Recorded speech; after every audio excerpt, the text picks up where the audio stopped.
Hey, welcome back to episode 23 of the Cellarcast.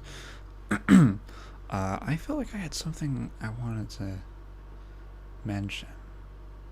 Oh, yeah, there actually was a few things I wanted to just talk about, and I didn't even have them in my notes.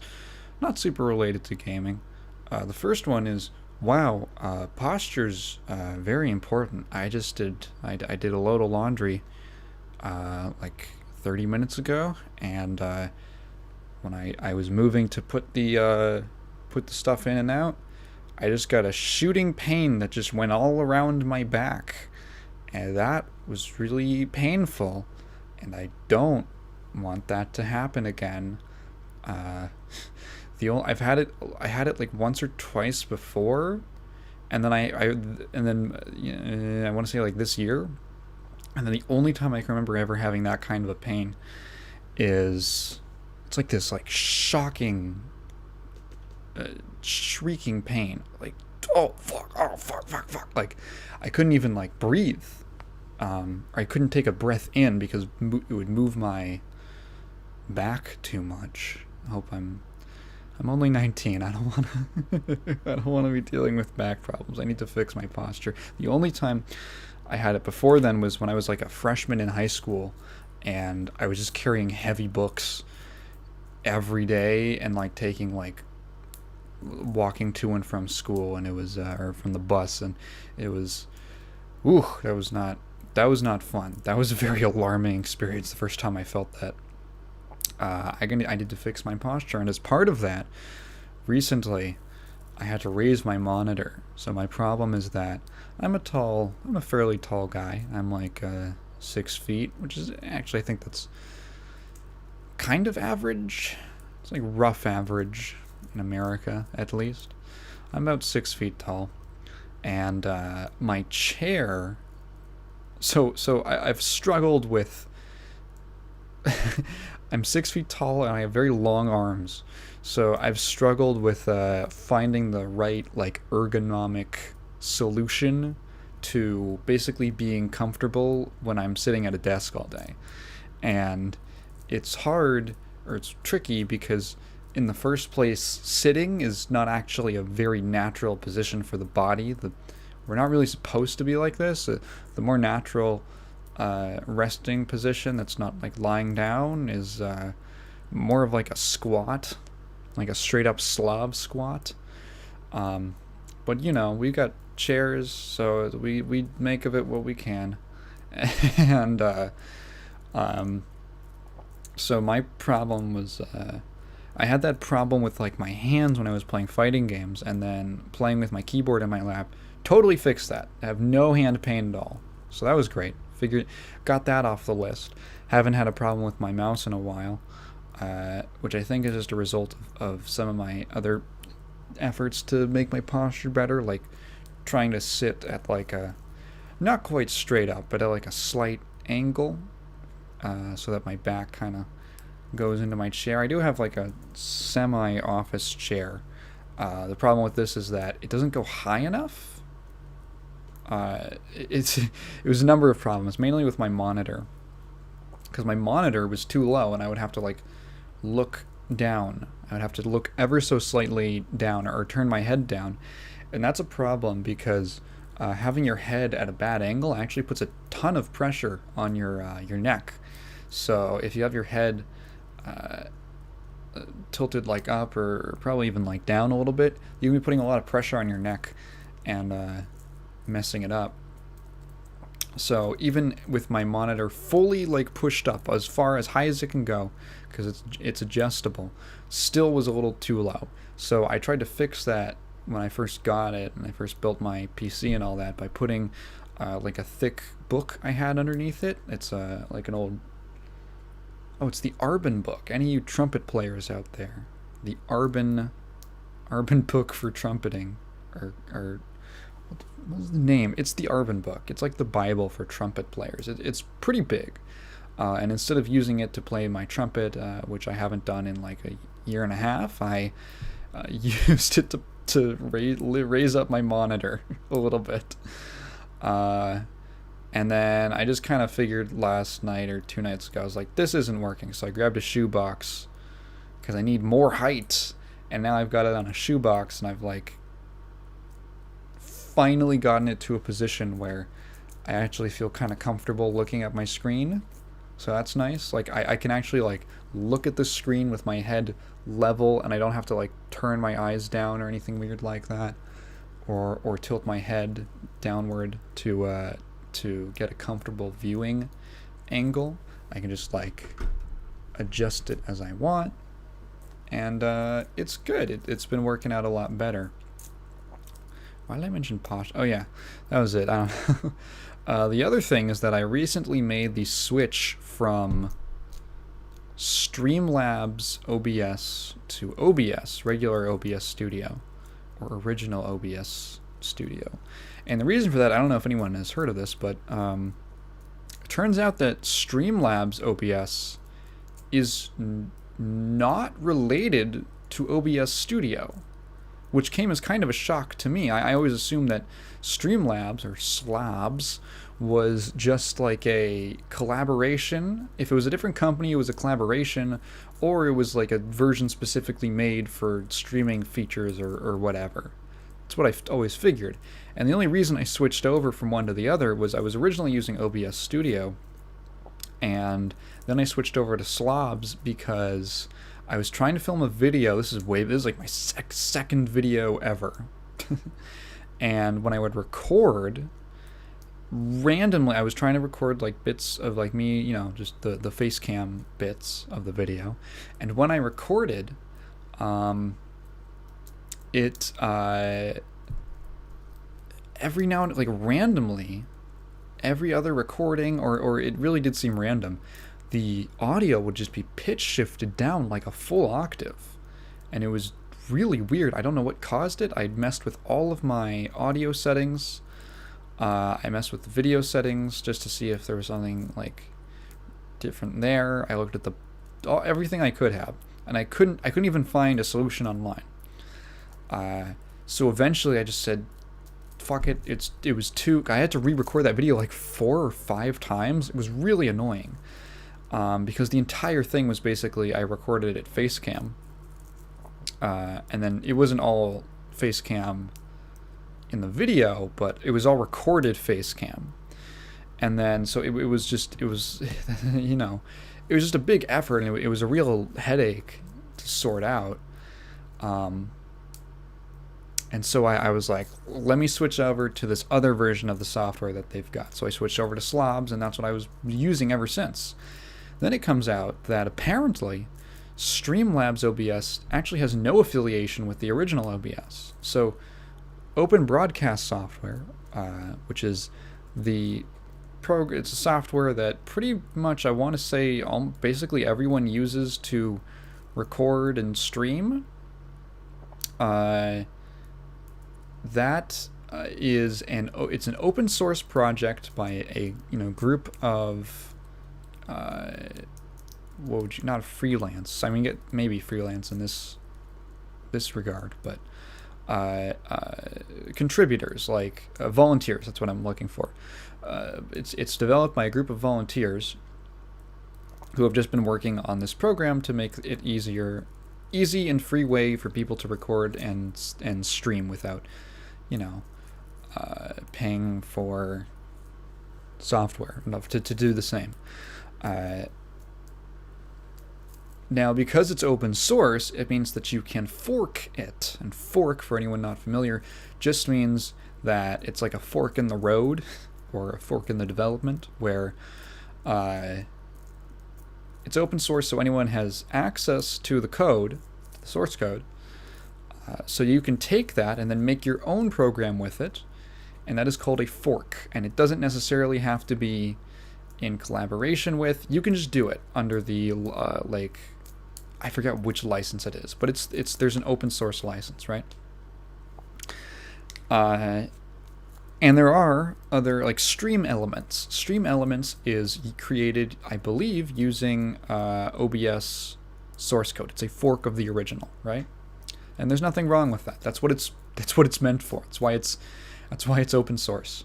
Now, Streamlabs OBS actually began life as Twitch Alerts, which was the service plugin program that you would use, streamers would use to get those little Twitch alerts pop up on screen when people donated to them or subscribed or whatever.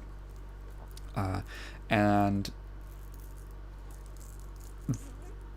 the first shady thing is that Twitch Alerts was like a for-profit company when they are using the branding of another company that they're not affiliated with.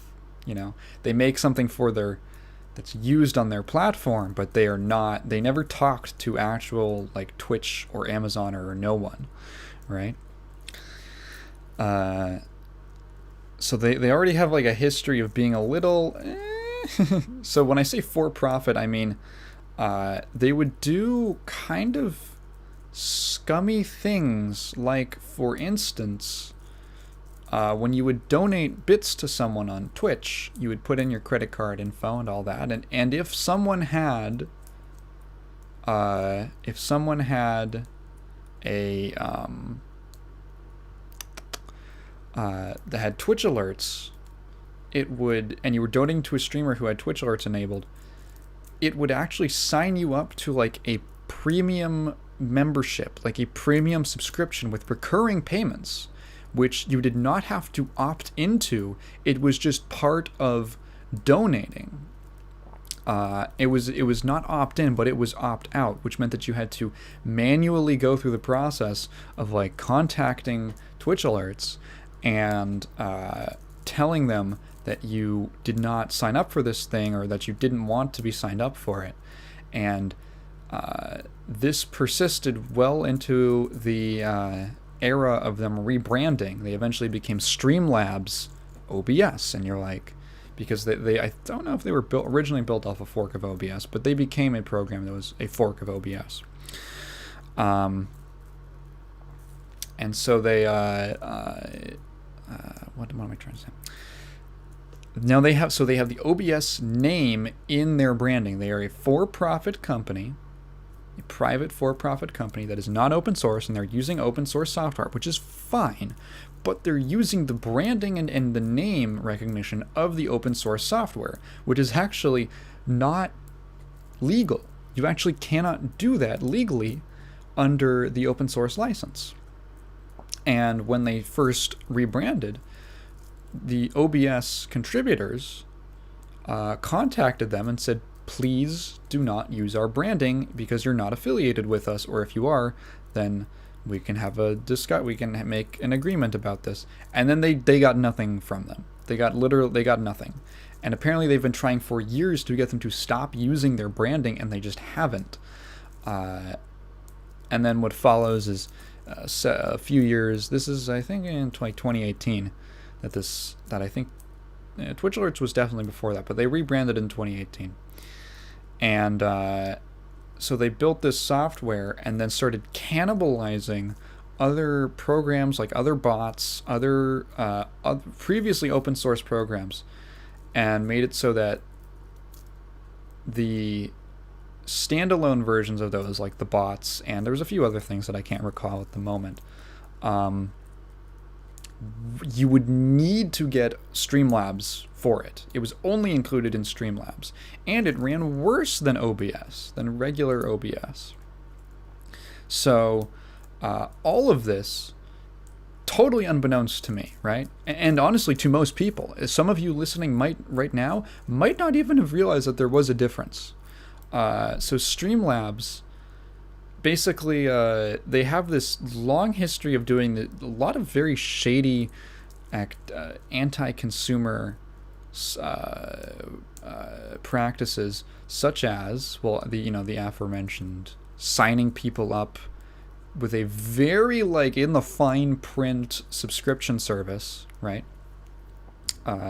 Which, by the way, apparently there were people at the marketing team at SLOBS who told them that they really shouldn't be doing that because it's a really bad idea, and then they fired the entire marketing team. Because, so, like, one of the number one things that they would get, the number one call that they would get for their customer support was, please Get me off of this stupid subscription model, you fucking assholes. What the hell? What the hell? That's super scummy.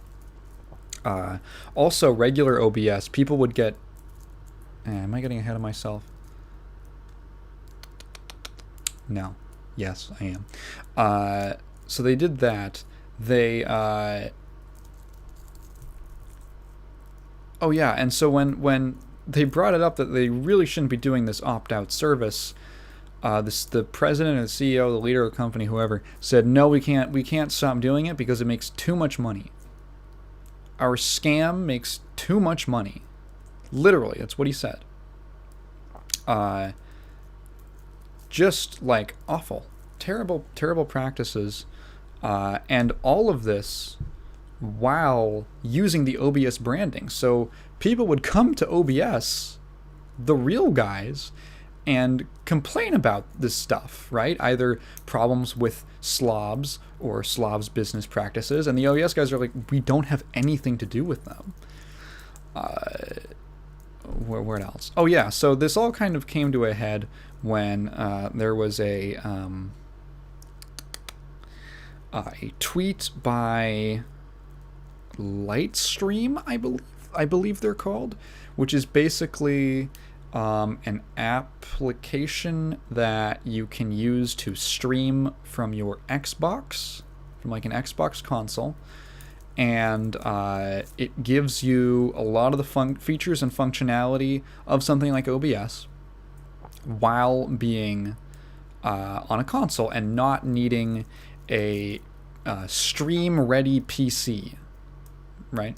So really convenient for people who only had access to a console and not really, maybe like a full PC. They could still get the PC streaming experience off of their console using Lightstream. And then, pardon me, bingo card.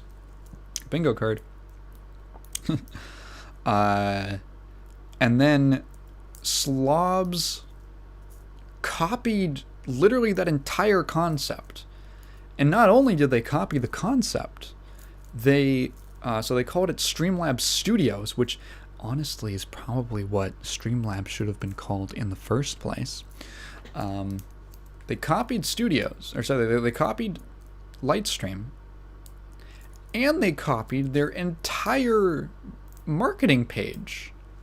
They had their like web page about like their product, and it was literally a word for word, like fully the entire format, the beat for beat recreation of Lightstream's website down to the user reviews, which they changed the names of like who the reviewers were, but literally the text was exactly the same, but all the nouns were changed.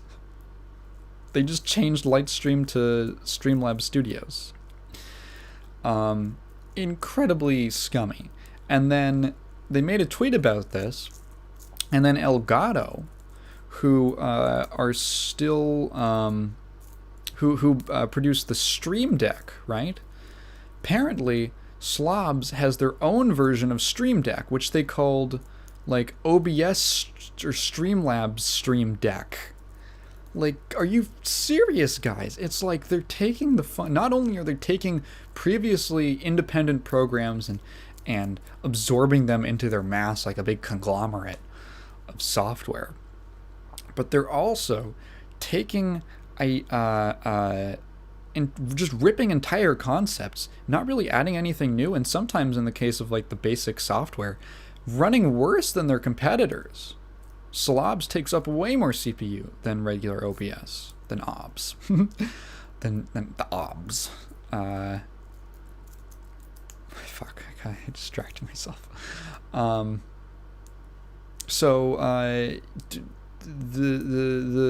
ripping them off wholesale, not really adding anything, and sometimes working worse. So I was like, geez, I literally had no idea that any of this was going on. I just used the software. To make my videos, and honestly, I found that out, and I was like, you know what? I've been having problems with it. SLOBS has this terrible tendency.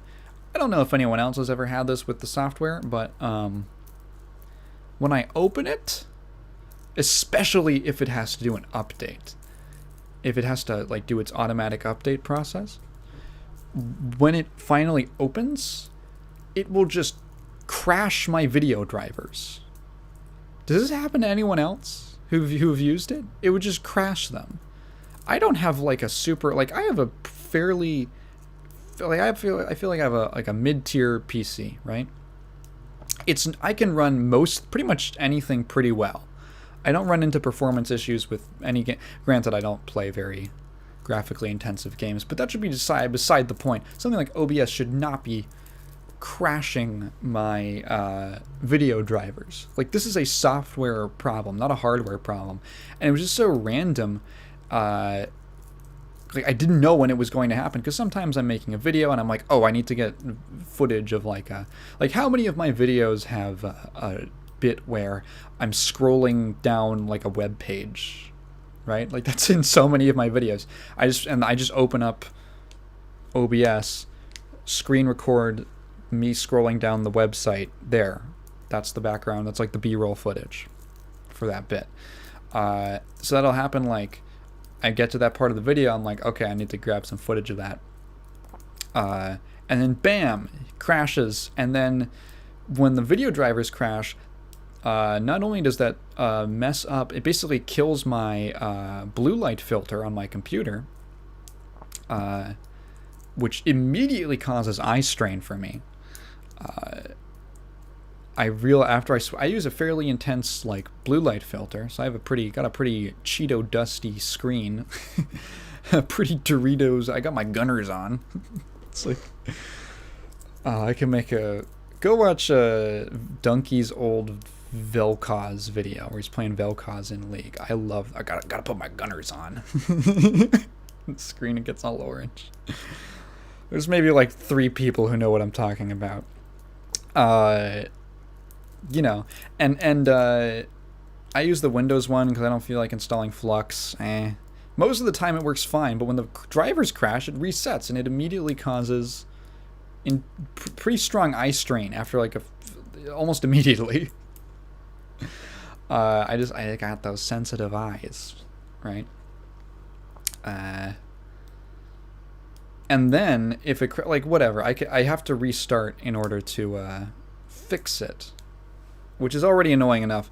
What's even more annoying is that I can't even, when that happens, it screws up Premiere. Like, I go to Premiere and it like can't render any frames or anything. It's just like white in the preview window, and I'm like, oh fuck, okay, I'll just restart.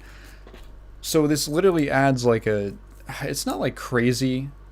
It's gonna take me like 3 minutes to get everything back up and where I was again. To get like all my software and programs up, and maybe I was running something in the background. It's just annoying and obnoxious, and I was like, you know what, I've had it. I've had my final straw. And there were things that annoyed me when I switched over initially, like when I did streams, one thing that I liked to do was play music. I like to play music on the standby screen. I would grab some game OST, I would let it play for like 5 minutes, and before I would show up, and then while I was talking, I would have it in the background, you know, like pretty normal stream stuff. I liked it. I liked doing it. And when you play like an MP3 file in OBS, you add like a media source to the scene, and then you select the MP3 file, and then when it starts playing, you have a little media control bar. Just a very simple, like, you know, playhead and like, you know, pause and play, and when it finishes, it loops. You can right click it and just check a box to loop when it gets to the end. Like, simple, useful, good. And then OBS SLOBS does not have that. In order to play music on SLOBS, what I would need to do was same thing, like add a media source into the scene, but there was no controls. So what you would have to do is click the little eye icon that like hides and shows and hides sources. like turns them on and off basically.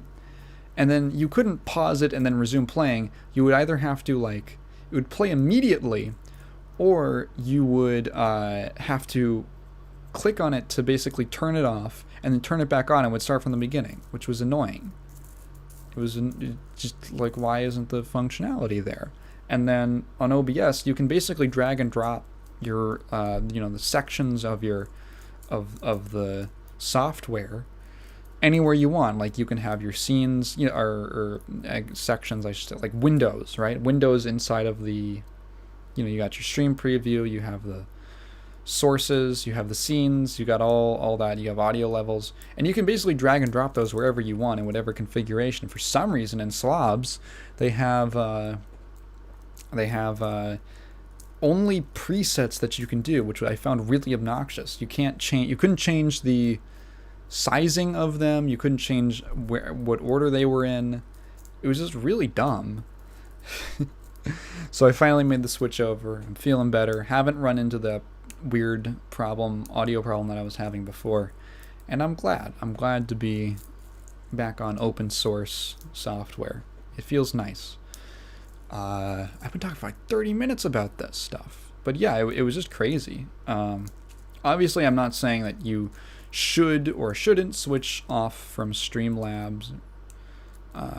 That's your choice. You can do whatever you want, but I think you should be entitled to know what the company's up to, and you can make the decision for yourself whether or not you really care.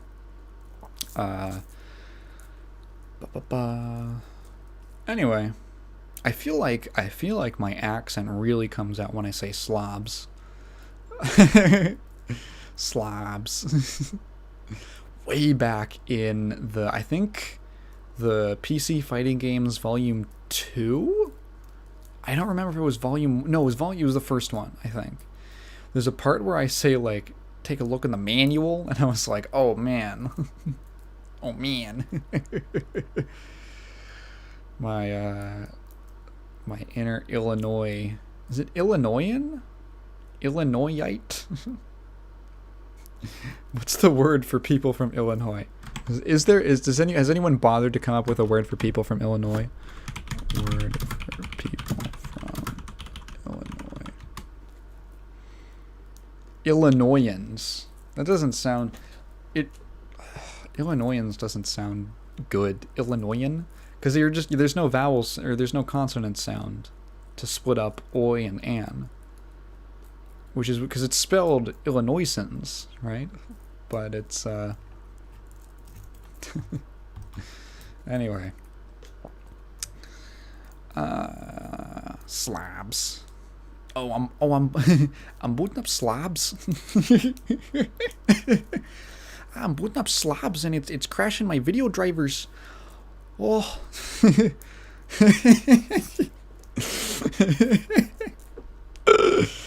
I don't know, it's so funny to me.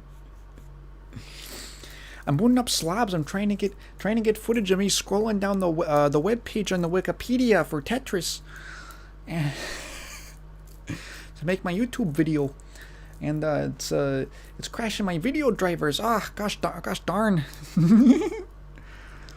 Should I do a whole podcast with like a really heavy Midwestern accent? Anyway, we're getting on the comment review.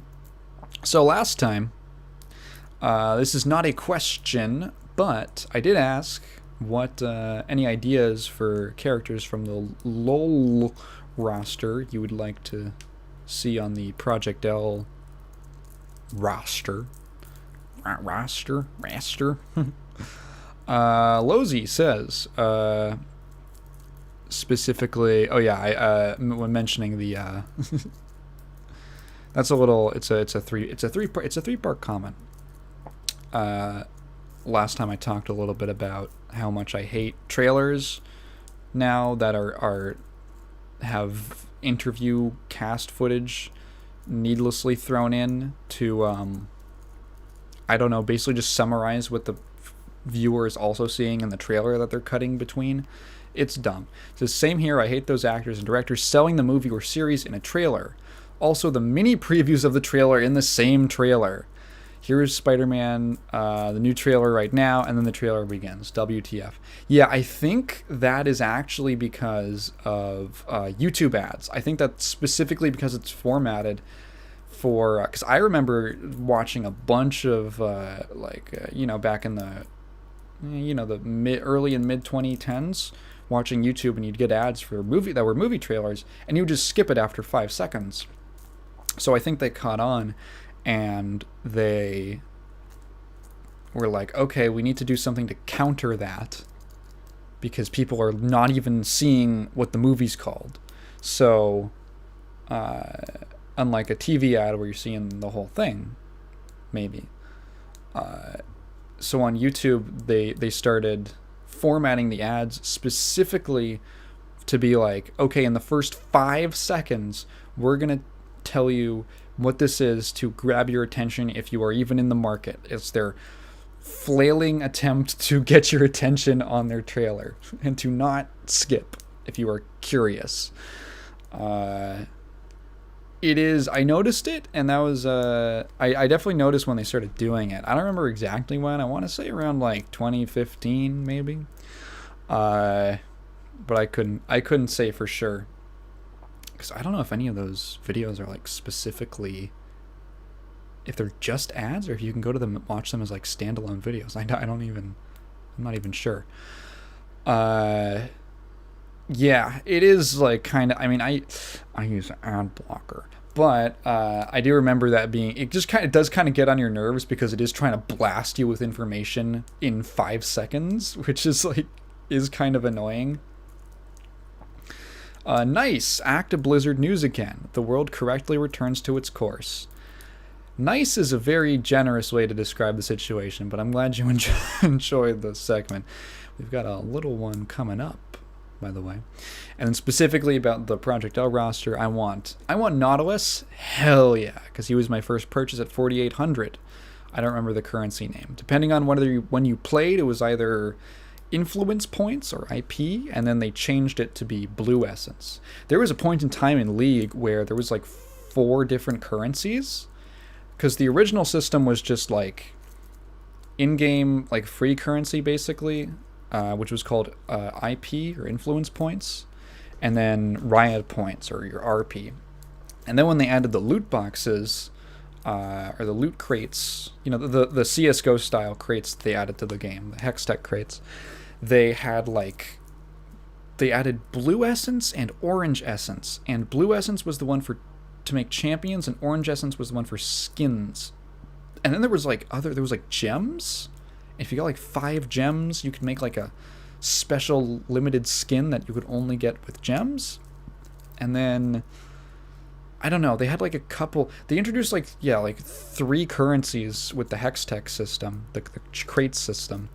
And it just got like way too much, and then they decided to make the crates more of a thing with progression, and replaced IP with blue essence. So yeah, that's a little history lesson. And honestly, I think it kind of worked better for the game, because you ended up IP was like a grind. What sucked about IP was that it was a grind that you couldn't even pay for. You just had to play the game. League had a lot of grinds that you couldn't just pay for. So you could always make the defense of like, well, it's not pay to win, but it wasn't particularly great. Anyway, I love Nautilus. So also Urgot and Yorick, the popular boys. Nautilus, Urgot, and Yorick used to be those who characters before they got reworked. Nautilus never got reworked.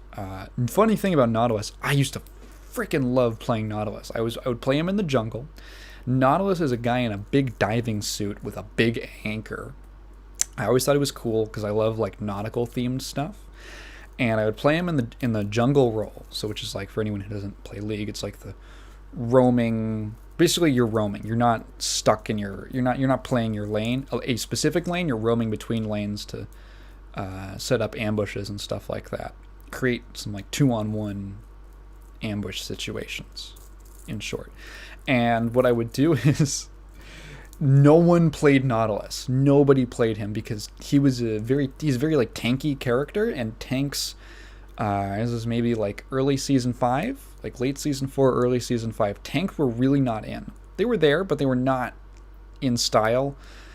That would come right around in season 5, but it's a different story. So you didn't see a lot of Nautilus, because his main thing was just, he's a big-ass tanky dude in a big suit of diving armor. Armor, diving suit, whatever, you know. And he had a lot of CC. He could lock you down. He had a hook. He throws his anchor to pull him in.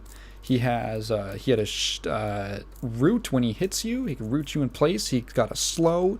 He's got like a knock up on his ultimate. So he was like tank utility, that character, which was not super in at the time. So no one really played him. And the funny thing about him is that his taunt, I think, is he puts his anchor down and he goes, "Sometimes I think this thing just weighs me down." And then he starts swimming through the air. It's great. It's such a classic goofy emote. And I would do that. I would get into game, and while we're waiting for, like, you know, there's like a minute and a half of wait time at the start, like setup time. While I'm waiting for my camps to spawn, I would be like, "Hey guys, check this out." And then I would slash taunt, and I would do the swimming. People would be like, "What? Dude, that's so funny. I've never seen that before." I felt so cool. It was like my little secret. That was great when League still had like obscure champions. And speaking of, Urgot and honestly, I don't think Urgot works. I don't know if Urgot works as like in a 2D, from like a 2D perspective, or, you know, a side view perspective. Urgot's like a crab guy. He's like a guy with a bunch of, he's got like 6 legs, 6 robot legs. I don't, and it works fine. It's actually, they used it to their advantage when they reworked him, and they gave him this whole system that when he auto attacks, he has like a exhaust shoot out from like the leg that's in the direction you attacked. And so you can always see, like, from, you know, the isometric view that League is played at, you can always see his legs in this mechanic. I don't know if it super works, or they would have to, I don't know. Maybe they could, but it wouldn't be my first pick. Yorick is also, that was a character who was so polarizing that he was either, if they literally buffed him at all or allowed him to be any strong at all, in any way, he would take over the game completely. Thanks, Dyrus. Thank you, Dyrus, in 2012, for discovering how broken Yorick was. And then he got reworked, and now he's like he's like a grave digger. He summons these ghouls. He's cool. So too bad they reworked Galio and Poppy. Oh man, don't remind me of the Galio. I think that the Poppy rework was kind of necessary. Like I used to play all the black sheep characters in League, and Poppy was one of them. Like, you're literally naming all the characters that I would love to play, because I just love playing characters that sucked or were underutilized. Poppy was one of them, and she was a character who was kind of in the same boat as Yorick, where her kit was so absolutely broken that they nerfed her to the point where you basically could not get out of the early game. You basically got stomped in the first 10 minutes, or if you didn't and you actually managed to pull through, because like her base stats were so low. It was so hard to get anything going with her. But if you survived and you got like 2 items, I remember that happened a few times, and I was like, oh yeah, they cannot allow this to, this character can never be good. This character can never be strong. She's insane. And then Galio was BS when Galio got reworked. Galio was basically a gargoyle guy. His original design was he was an anti-mage. So when he built magic resist, he gained magic power, basically. When he built magic resist, his own magic damage increased, to put it succinctly. I'll turn on a light in here. And he was never weak. He was never weak is the thing that was frustrating. Galio was never weak He was actually very, very strong in the right against the right team. If their team had like two big magic damage dealers on it, you could pick Galio and do really well. And I did, right? Like I put up some results with Galio. But he was a counter-pick champion. And honestly, I think he should have stayed like that, because he was cool and he was fun to use. And he had a really fun ultimate where he just taunted everyone in a big circle and did a big explosion. And that was really fun to use, to like flash into a team and do that. And then they reworked him into basically just being like a tank support. And it was really lame, and I didn't like it. I didn't like it at all. Too bad they reworked Galio and Poppy. The old supers in a fighting game would be very OP, like taunting the two opponents meanwhile you damage both with your partner, or being immune to a certain opponent for 10 seconds. More powerful if only left one opponent. Yeah, so what he's referencing here is Poppy, her original design, her super, I still remember, not her super, her ultimate was called Diplomatic Immunity. She's a little blue girl with a hammer is her thing. Hammer and a shield.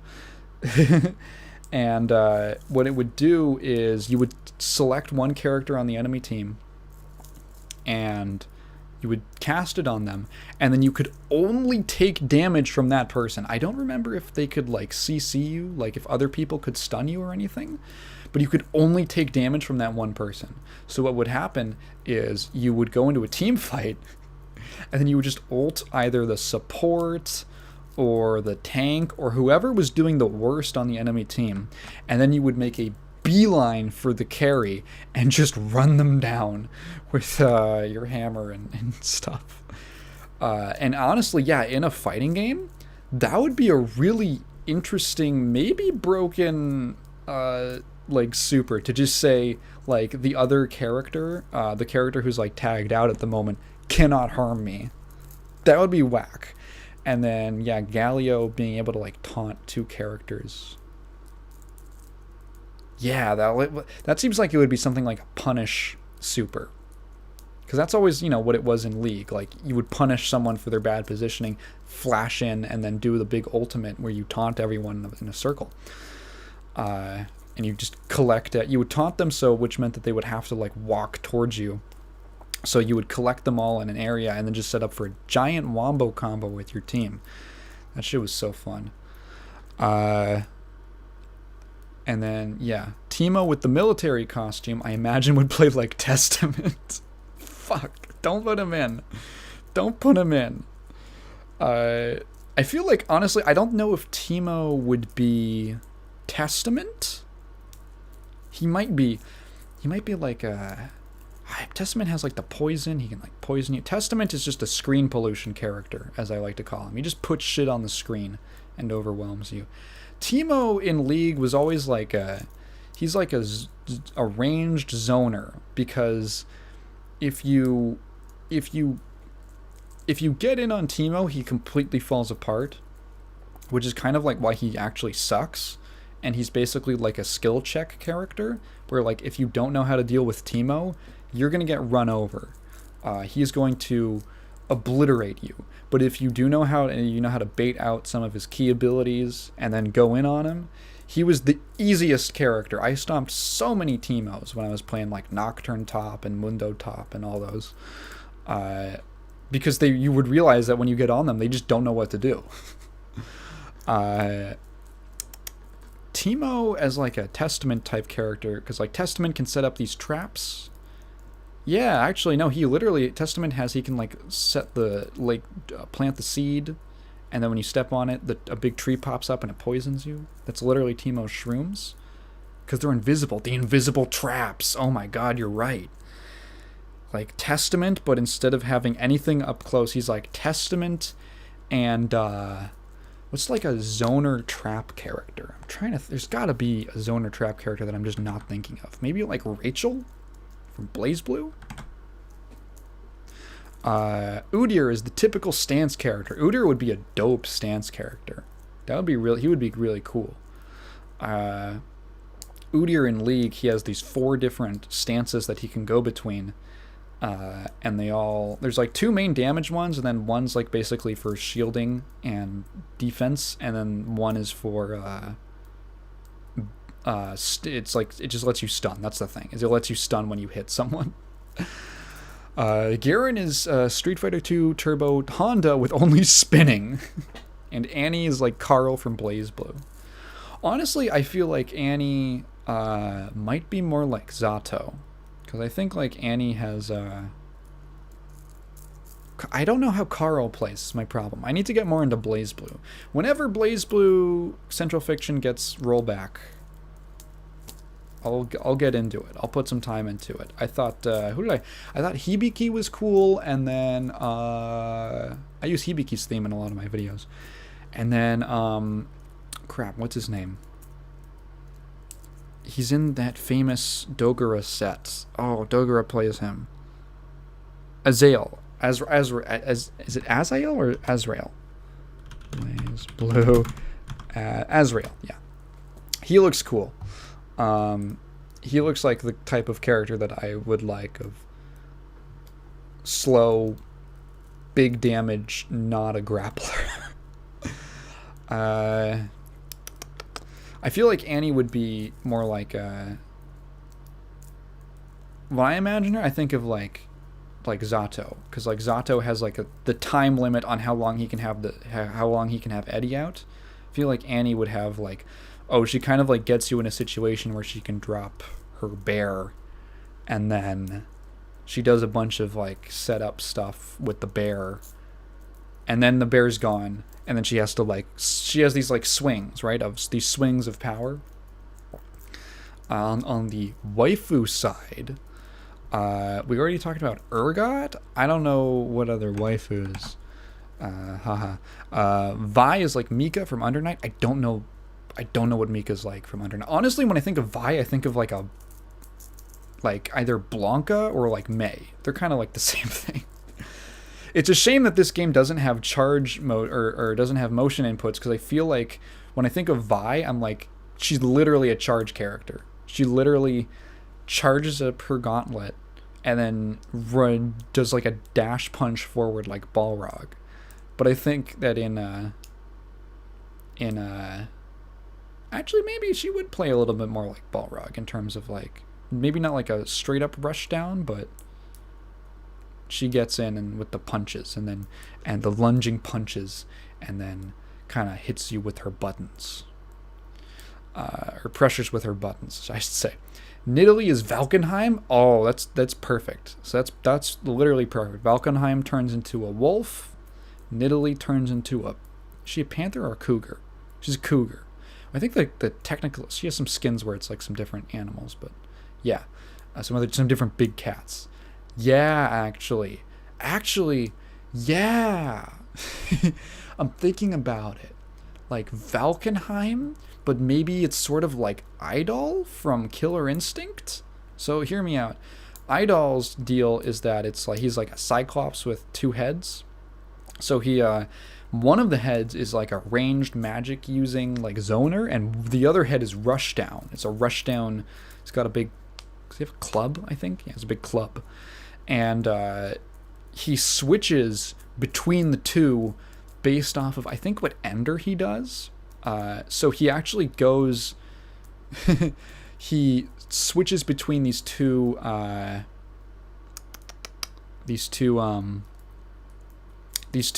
play styles, kind of like Nidalee, how she goes from her human form is like she throws these spears, she chucks these javelins, and then she goes into cougar form and rushes down.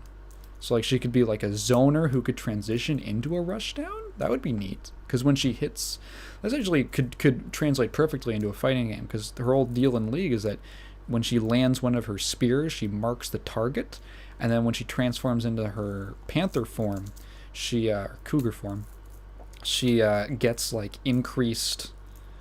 Her abilities have like either extra damage, or she has like a pounce ability that gets a ton of increased range. It will basically just let you automatically pounce onto someone with a mark in a big range. LeBlanc is Morrigan.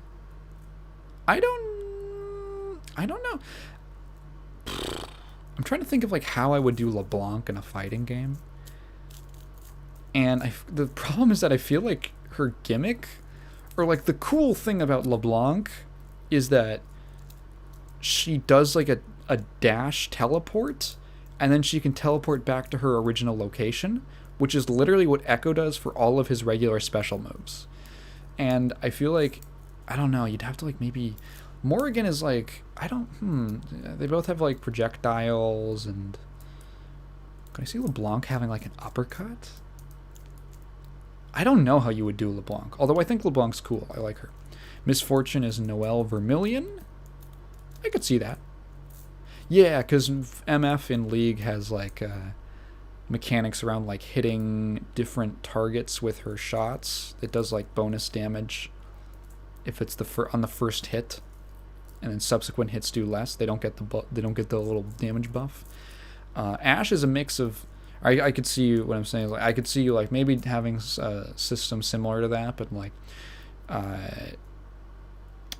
she has to like hit certain moves that give her that damage boost that like are optimal, or she could have like specific routes that let her get that kind of like extra damage. What am I trying to say? What I'm trying to say is I'm imagining like she could have, I think in League, the passive is called Love Tap. So the first time you hit an enemy, it does bonus damage. And then she had just like an emulation of that mechanic in Project L. But it only, you have to like, maybe hit the assist? I have no idea. Maybe she could do some really great happy birthdays. When she just hits your assist, starts applying it to like back and forth between the both of you. That would be really funny. Ashe, a mix of Sub-Zero and Hawkeye. That makes sense. That makes it Frost Archer with the snow and the yeah, I don't know, I could see it. The ice powers. Keep going all day, so I'm gonna stop writing. Yeah. You could literally go, I mean, there were ones that I was thinking of, like who's like another sure bet. Oh yeah, I didn't even think like Ezreal. Ezreal's definitely, he's like one of the mascots, right, of the game.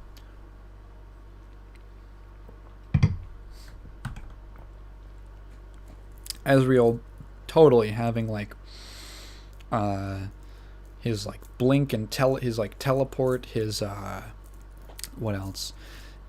He's got like the different ranged. The problem is that Ezreal's Q and his W are like almost the exact same ability, and they had to like change what his W was to make it more interesting, where it's like, oh, if you hit his W, it applies a mark, and then you can hit him with the Q. Although that's actually another like ability for like a fighting game, kind of like Azrael in BlazBlue. Like Azrael's deal is that he has moves that apply marks to the opponent. He can have 2 marks on, and the marks he can basically cash out the marks to apply extra damage, which is one of the reasons he hits so hard. Because if he gets 1 or 2 marks on you, you're going to Pain Town on the next combo. I could definitely see Ezreal having kind of a similar system, where he's maybe more of a glass cannon, but he needs to apply these marks to you. Yeah. Anyway, that was the comment review. What was even on the agenda? I've been talking for a fucking hour about this shit. I'm just reminiscing. I wanted to talk about some news. Jeez, this is going to be a long episode. I was thinking this was going to be a short one. We have a quick, play the song. Play the song, Johnny. Play the song, Billy. It's the Blizzard block, baby. Timestamps on it. Put the song in. So this one comes to us from Kotaku. This is a short story. It's written by Luke Plunkett. Oh, I remember his name. Report: Activision CEO Bobby Kotick, who will murder you, will consider quitting if he can't fix company's culture. So Bobby Kotick, who will murder you and is friends with Jeffrey Epstein. That's not a joke. That was a real thing. If you don't remember, I'm going to bring it up. I want to bring it up more. So, besieged. I like using the word besieged to describe him. Activision Actibliz CEO Bobby Kotick, who last week, blah, blah, blah, reportedly said he will consider leaving the company if he can't speedily address the harassment issues that have made headlines around the world this year. So he would consider leaving the company if he can't quickly fix the culture problem at the video game giant. He met with the executives at Blizzard and told them this. Again, this is like he's doing his little sneaky snake talk, his little and basically the language like consider. So here's the thing, he didn't even say he will.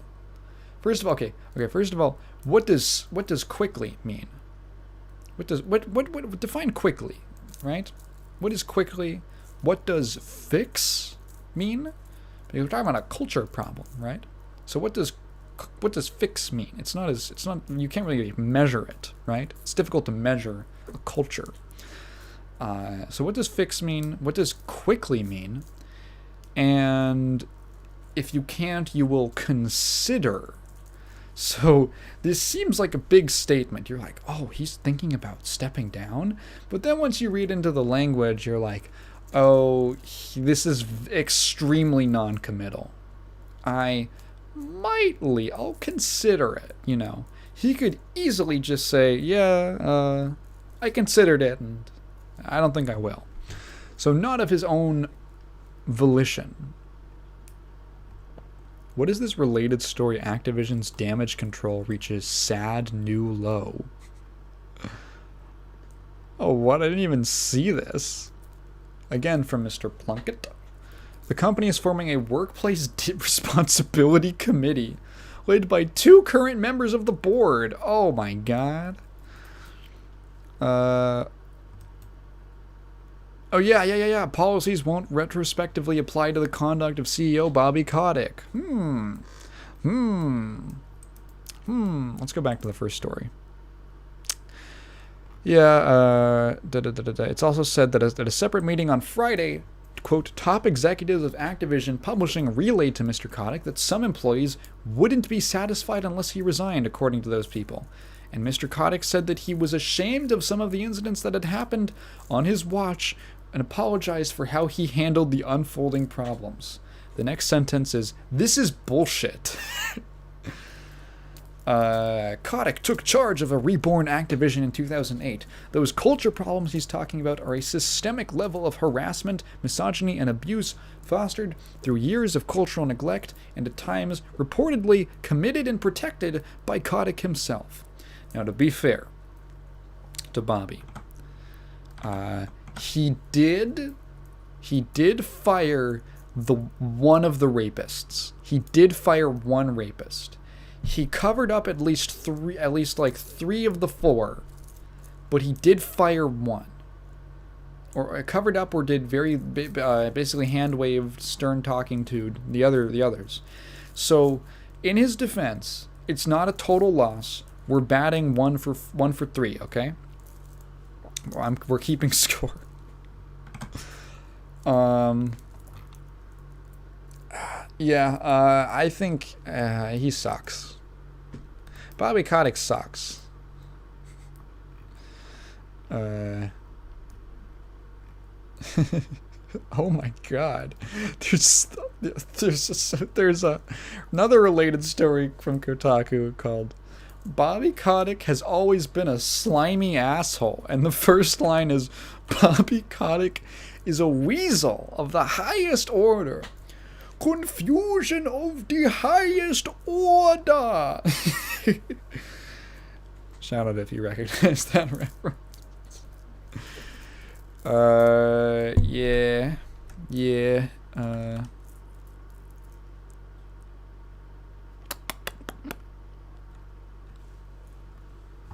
Anyway. I think I'm done talking about Bobby Kotick for the week. I want to talk about something kind of interesting. Another little story. This one comes from the South China Morning Post by Josh Ye, who I think has been featured on all of these stories about China and their crackdowns on gaming. So China suspends Tencent from updating existing apps or launching new apps. Report. So essentially what happened here is that China has, quoting from the article, China has suspended Tencent Holdings from updating its existing apps or launching any new apps as part of a temporary administrative guidance against the tech giant. So now the reason for this is pretty interesting, because the reasoning, at least according to the article, is not because of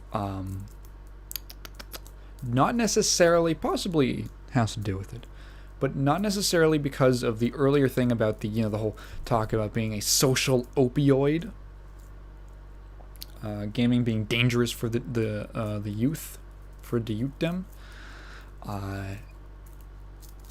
Apparently it's because China has been actually introducing, kind of ironically, some of the strictest online information privacy laws ever. Like the strictest data security laws, some of those strictest ones in the world. And Tencent nibbles on all of your data. So according to the report, China's Ministry of Industry and Information Technology, the CMIIT, has told app stores and platforms to implement the order against Tencent apps from Wednesday in a harsh administrative punishment against the tech giant, which runs dozens of apps, including the super app, I don't know what a super app is, WeChat, that has 1.2 billion users. Tencent said so this is kind of maybe affecting a lot of people's ability to communicate. Obviously it's a functional app, but not getting support is a little, maybe not great. I don't know. There are more than 70 apps published by Tencent that are active, and there are more than 100 games published by Tencent mobile games. So what this means is that, I don't know how big Wild Rift is in China.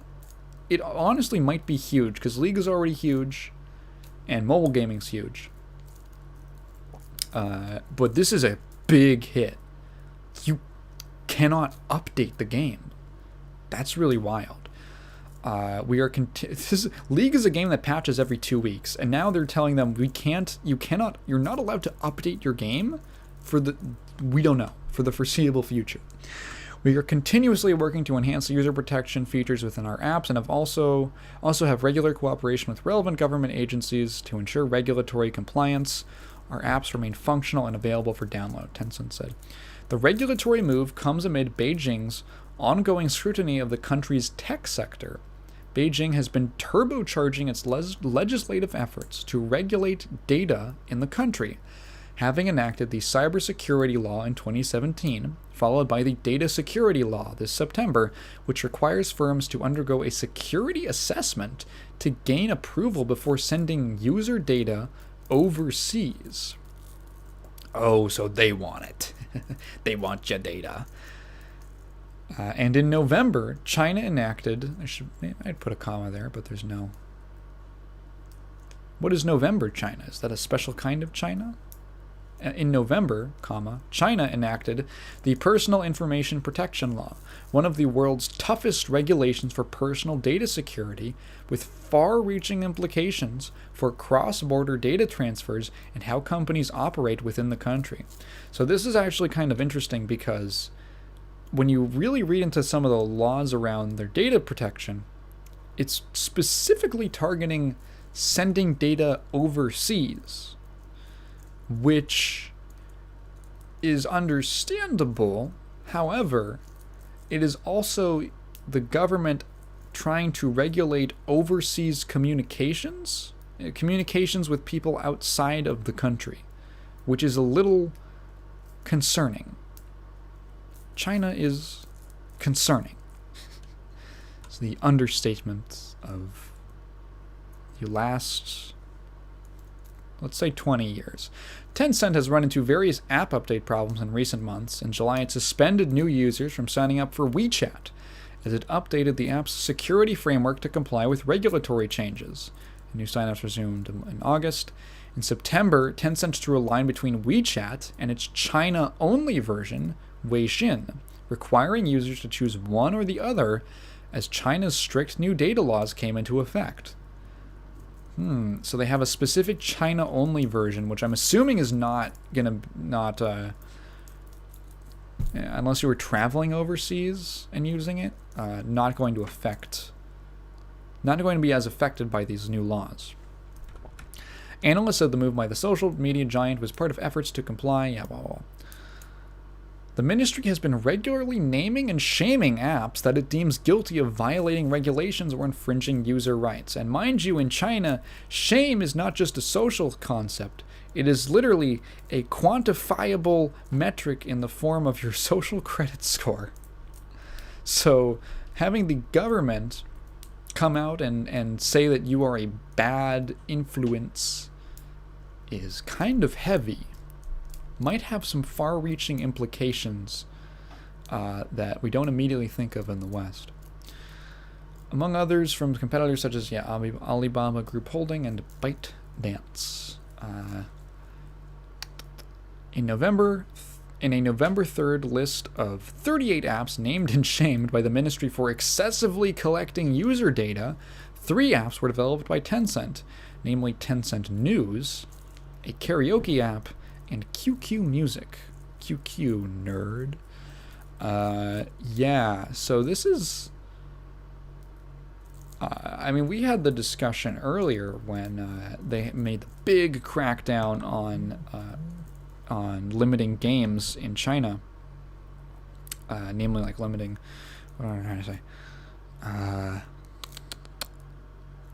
Limiting children's game time in China.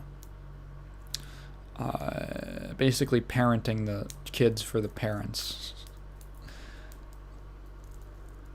How busy do you have to be that you can't look at you can't parent a single child, 2 children?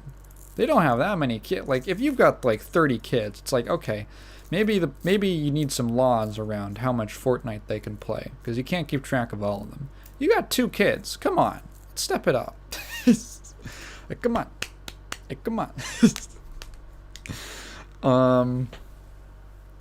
The heck. And that's basically in the long term, in the next 10 years at least, I think.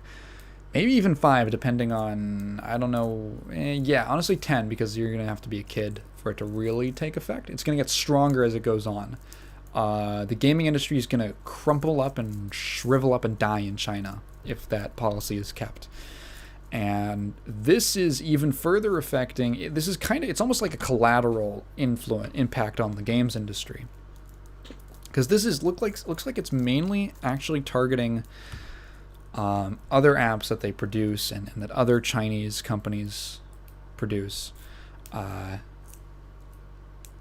based off of, this whole data collection thing and trying to control what data goes in and out of the country. Or it looks like right now just out of the country. But it does affect gaming it kind of like adds on to it. It's kind of like it's an exacerbating factor to what's already going on, how they're cracking down on games. I think, honestly, we're going to see if the thing with children's like the game time limits was already probably enough, but I think we're going to see a lot of Chinese companies, a lot of Chinese developers try to expand globally. I think in a funny way, we're going to see business imperialism. Business imperialism as China realizes that their home market maybe actually isn't as viable because of their government. And now they need to start moving overseas into other countries, other high population centers. India would be an interesting one for them to move into. Could you imagine if a bunch of Chinese software developers, like large companies or fairly large companies, decided to move their operations to India and then capitalize on the gigantic population there? You could probably get a lot of pretty cheap labor compared to, I don't know how much you get paid in China, but maybe equivalently cheap labor with people who are really into India has a huge tech potential. Wouldn't that be really interesting if there was this Chinese-Indian coalition in tech? And I just started working, the two big population countries started working together to make Genshin Impact or something. Because I don't think India I don't know about India's privacy rule laws or something, but I haven't. I'm not familiar enough with what is holding India back from being a big tech force. Maybe it's growing. So I can't really make any kind of call there. But yeah, interesting news. Definitely, I'm sure that Riot Wild Rift in China is sweating. It's good that Riot picked this time to start diversifying their portfolio and all that. I want to move on to the last story. This one comes from VGC, Video Games Chronicle, courtesy of Andy Robinson. Zelda 64 has been fully decompiled, potentially opening the door for mods and ports. So basically what happened is that a team of fans has been working for the last 2 years to recreate, basically if you watched my video on dead MMOs, basically do the same process that legacy servers have to do, except it's just not an MMO. It's just a single player game. It's just Ocarina of Time. So they basically, because people know Ocarina like the back of their hand, right? There's a lot of people who not only love this game more than their own children, they know it inside and out. Down from just people playing it, from speedrunners, from all this stuff. So what they've essentially done is, I'm not sure how they basically recreated Ocarina of Time by reverse engineering the code. So looking at the functions in the game, and even though you don't have the source code, recreating it in C code, which can be read by modern computers. So essentially what they've done is they have, from the ground up, recoded Ocarina of Time to perfectly, or mostly perfectly, I'm not sure, emulate how the original game works. So this is not emulation. Pardon me. This is not emulation. This is recreation. This is recreation, and supposedly, according to the article, the project also does not use any of Nintendo's original copyrighted assets, such as graphics or sound. I don't know what that means. I don't know if that means that they remade the models? That doesn't seem right to me. If you check out their website, zelda64.dev/progress.html. The ZRET is what they're called. Decompilation. They have a timeline of status. So they have this kind of like interactive graph where you can check. Apparently they're also working on Majora's Mask and Minish Cap. But they have hit... looks like Minish Cap is much further along than Majora's Mask. I'm curious how they did, how they handled the graphics. Maybe they just said that. Maybe you can just like download, maybe it's like you download the code, but it's missing graphics, and then you just download new one. You just download them from the like a separate page or something like that. Like, here's all the graphics and sound for the game. Put this into the folder, and it'll work. So very similar to the Super Mario 64 PC port, which was cease and desisted by Nintendo, because of course they did, but it's out there forever now because it was put on the internet, where they took Mario 64, and it was a similar 2-year process. They decompiled it, and then now you can play Mario 64 on your PC in widescreen, in HD, I think even up into 4K, with AI upscaled HD textures, with new models, maybe even remastered audio. I have no idea. Fully moddable, perfect. And then you look at the Super Mario 3D All Stars package, and you're like, wow, Nintendo, they really didn't give a shit when they did their version. Super impressive, really dope. What's great about this is that it's basically, not technically, but basically a source port of Ocarina of Time. It's not like the real source code, but it's new source code, which means that Ocarina of Time can now be ported to a bunch of stuff if you want. You might be able to get this working on any, not just any computer, but other consoles. You get this on phones, and not being emulated, right? Not running an emulator, which might be more graphically intensive. You can actually, or CPU intensive, you can actually create Ocarina of Time mobile, whatever you want to call your source port, and optimize it for mobile platforms. And plug it on an APK on your Android. That would be sick. That would be it's actually super cool. Modding is now much easier. It's just really dope. The emulation community just keeps winning.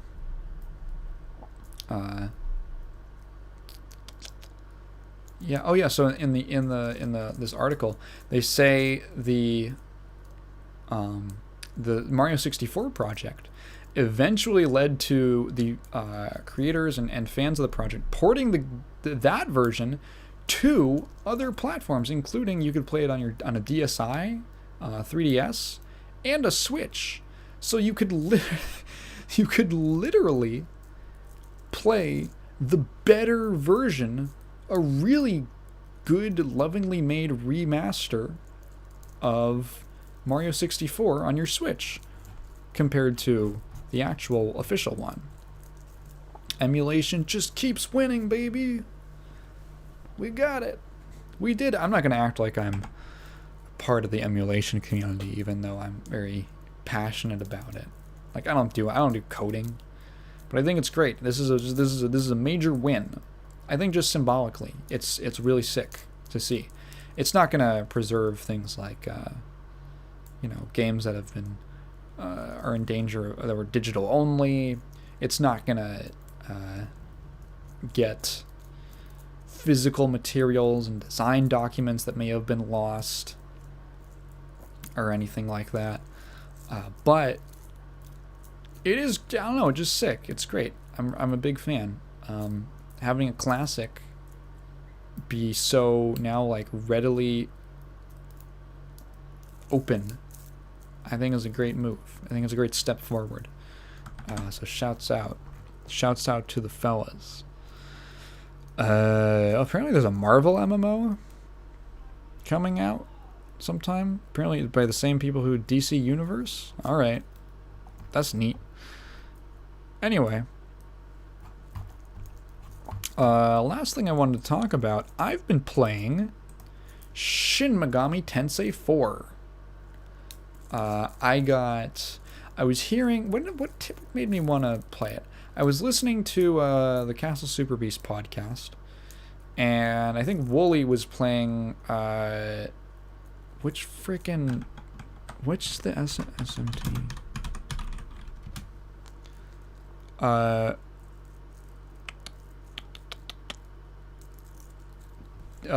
Devil Summoner Raido Kuzunoha versus the Soulless Army.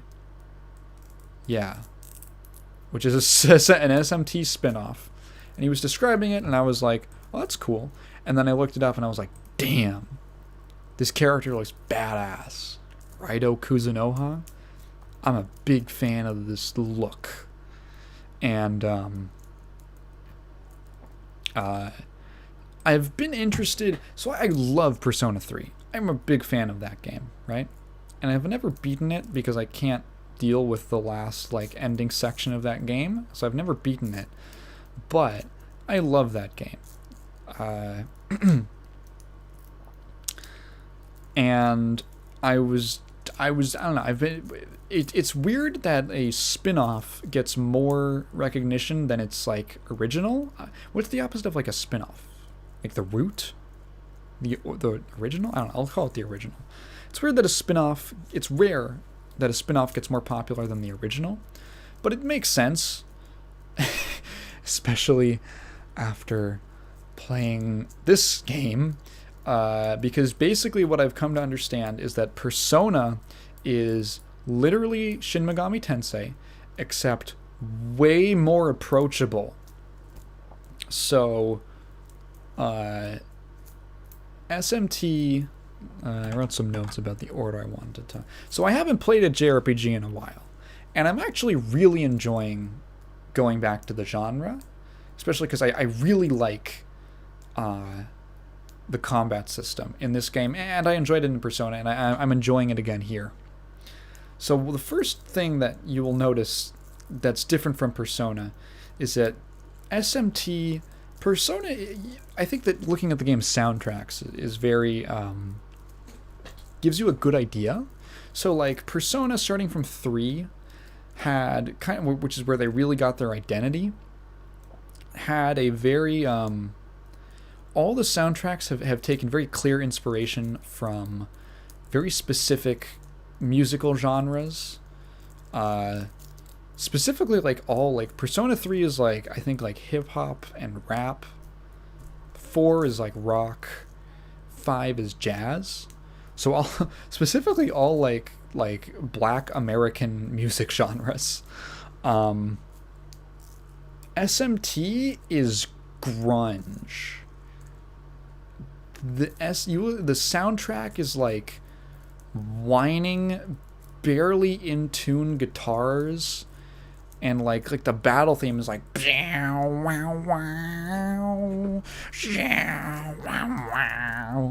you're like, Jesus, it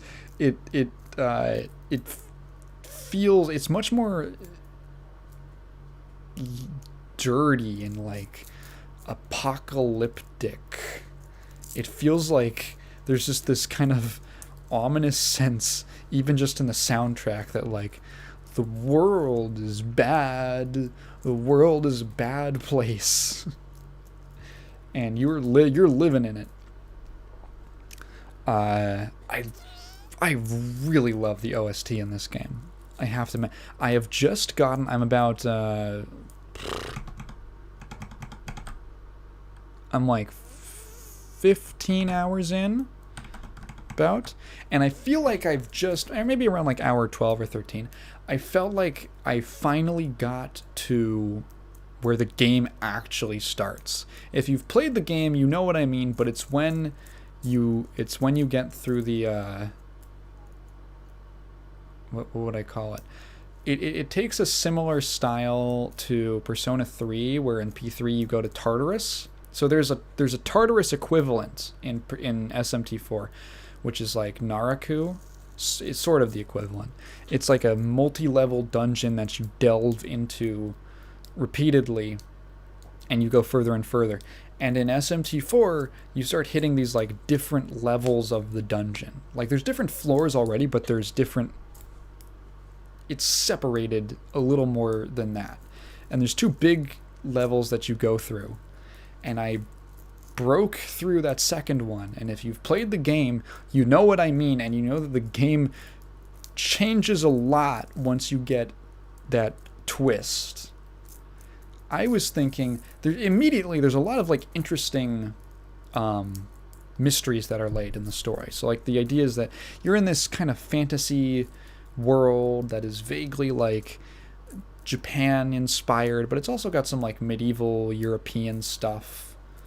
They use a lot of like Japanese words and concepts, but or historical concepts, but there's also things from like European medieval architecture and stuff like that. And all the characters are very clearly like Asian. And you the thing is like you go with your friend, you're from a village. You go to the castle town, which is like the capital city of your country or whatever, and you're trying to become samurai, which is like it's the job of the game. There has to be like a word for this. There's gotta be, when you watch like a piece of media and it's like, in Naruto it's ninjas, in One Piece it's pirates, in Hunter x Hunter it's hunters. It's like it's the job. There's gotta be, it's such a common trope that it feels like there's gotta be some kind of a word for it. It's the made up, or at least like, pirate in One Piece does not necessarily mean the same thing as in real life, but it's the made up job that is like the cool thing. It's what you're trying to do, that the people who do things, the movers and the shakers. Samurai are basically that in this game, or in this world. And you go, and they have a whole initiation ceremony. They have an approval ceremony, where you go and you either get approved or you don't. So you go over there with your friend. He goes in. He comes out. He's really upset because he was rejected, and this is like his dream. And you go in, and they're like, "We're going to attach the gauntlet to you," and then they attach to your arm what is very clearly like a modern technology, like mechanical gauntlet, like an arm thing that you fit over your arm, like a piece of machinery, and then it lights up, and they say, "Oh, the mystic light has shone down upon the gauntlet, and the mystic script has appeared," and you look down. And on the gauntlet, like a digital LCD screen has lit up and activated, and there's text on it that is very clearly just Japanese. And they're calling it the Mystic Script, and you're like, okay, this is a little, what's going on here? And things just and there's like, every one of the samurai has one of these gauntlets, and there's like a little AI called Burrows in there, which is like kind of like your operator, who serves as like the menu and all that. And you're like, okay, then you start doing like, I would call like normal Persona SMT stuff. You go into Naraku, you talk to demons, you negotiate with them, you ally yourself with them, and then you use them to fight other demons, and you do different quests, and there's plot stuff that happens, blah blah blah blah blah. And then like you go into like, Naraku is just like a series of caves and tunnels, and then you hit a point, you beat the first boss, and then after that you go another floor deeper, and suddenly you are no longer in a cave. You are in like a clearly like cement and metal like building, like some kind of like a modern building that's like made of like concrete, and there's machinery around that is like, the whole thing is in disarray. And you go into a room and you find a gun, and the characters don't know what a gun is, and Burroughs identifies it, and so there's this whole like fear about going deeper into Naraku, because supposedly that's the domain of the unclean ones, who are like, it's like hell basically. It's Hades, right? The unclean ones are the denizens of hell, and they come up through Naraku, or they hang around in Naraku. So they're worried about it, and they've never gone that deep down, but there's plot reasons why you got to go down in there. And eventually, I don't know if I should, it's a good twist, so I don't want to spoil it, but I had a thought about where it was going and what the twist was going to be, because I know that there's like time travel and alternate dimension stuff in SMT, and I don't know the details, but I know that it exists. And I was kind of anticipating it. I was building up, like picking up on some of the clues and things that they were throwing in there. And stuff that really makes your head turn. Like, oh my god, freaking... There's a scene where you talk to like a baker. It's like you get a day off and you go hang out with your friends at the samurai place. What I like is that it's kind of like Persona, where you have this like main hub area that's sort of like, it's not really school. It's sort of like how Persona uses school in the dorms, except it's not school. You're just going in and fighting demons. It's great. SMT is in many ways the anti-Persona, as I've heard it described. So what was I? Yeah, so you get an off day with your samurai buds, and then you go and you're like, oh, we're gonna have lunch. We got to go down to the bakery. So you go to the bakery, and the baker starts telling you while he's preparing your food. He starts telling you about this thing he just found. It's called literature. It's capital L literature, and you're like, what is that? No one has ever heard of that. And then he starts pulling out books, right? Because like they know what books are and all that stuff, and the characters in this world, they read things like, you know, ancient fables and history texts and stuff like that, maybe like informational texts, but literature is like different. And he starts pulling these books out, and the first book he pulls out is No Longer Human by Osamu Dazai. And I did a triple take. Now, I don't know if you know this, but No Longer Human is like one of the seminal pieces of Japanese literature. It is like one of the most important books in their literary canon, at least of the post-20th century. It was written in 1948. It's basically about a guy who, it's written in the style of these memoirs, so like several journals that this character has written down about his life. And he starts out and how when he was a kid, he never felt like he could understand people. And then as he grew older, he became more and more estranged to society and to humanity. And he accrues these vices and things he does that cause him a lot of guilt. You can go read it for yourself. It's a wonderful. Wonderful makes it sound happy. It's really not. It's very dreary. And eventually he comes to the conclusion that society is the purpose of society is to escape from society. You gotta get out and live a life of isolation. So that's why it's called No Longer Human. Because I think that technically the original Japanese more accurately translates to disqualified from being human. So he forsakes his humanity, and he feels like he literally cannot relate to the people around him on the most basic level, which is really interesting to pull out in a video game and specifically reference, number one, because we're in a fantasy setting, and then he just pulls out this book, and I'm like, what the fuck? And then to actually have those themes, like, are you just, there was one other book, and I missed the one that he said, but I wasn't familiar with it.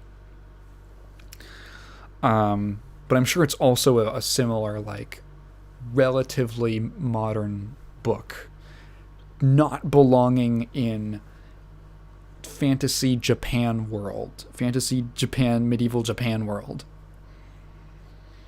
So I was already thinking about, like, okay, maybe there's, like, something going on. Is there, like, a time travel thing? And I was wrong.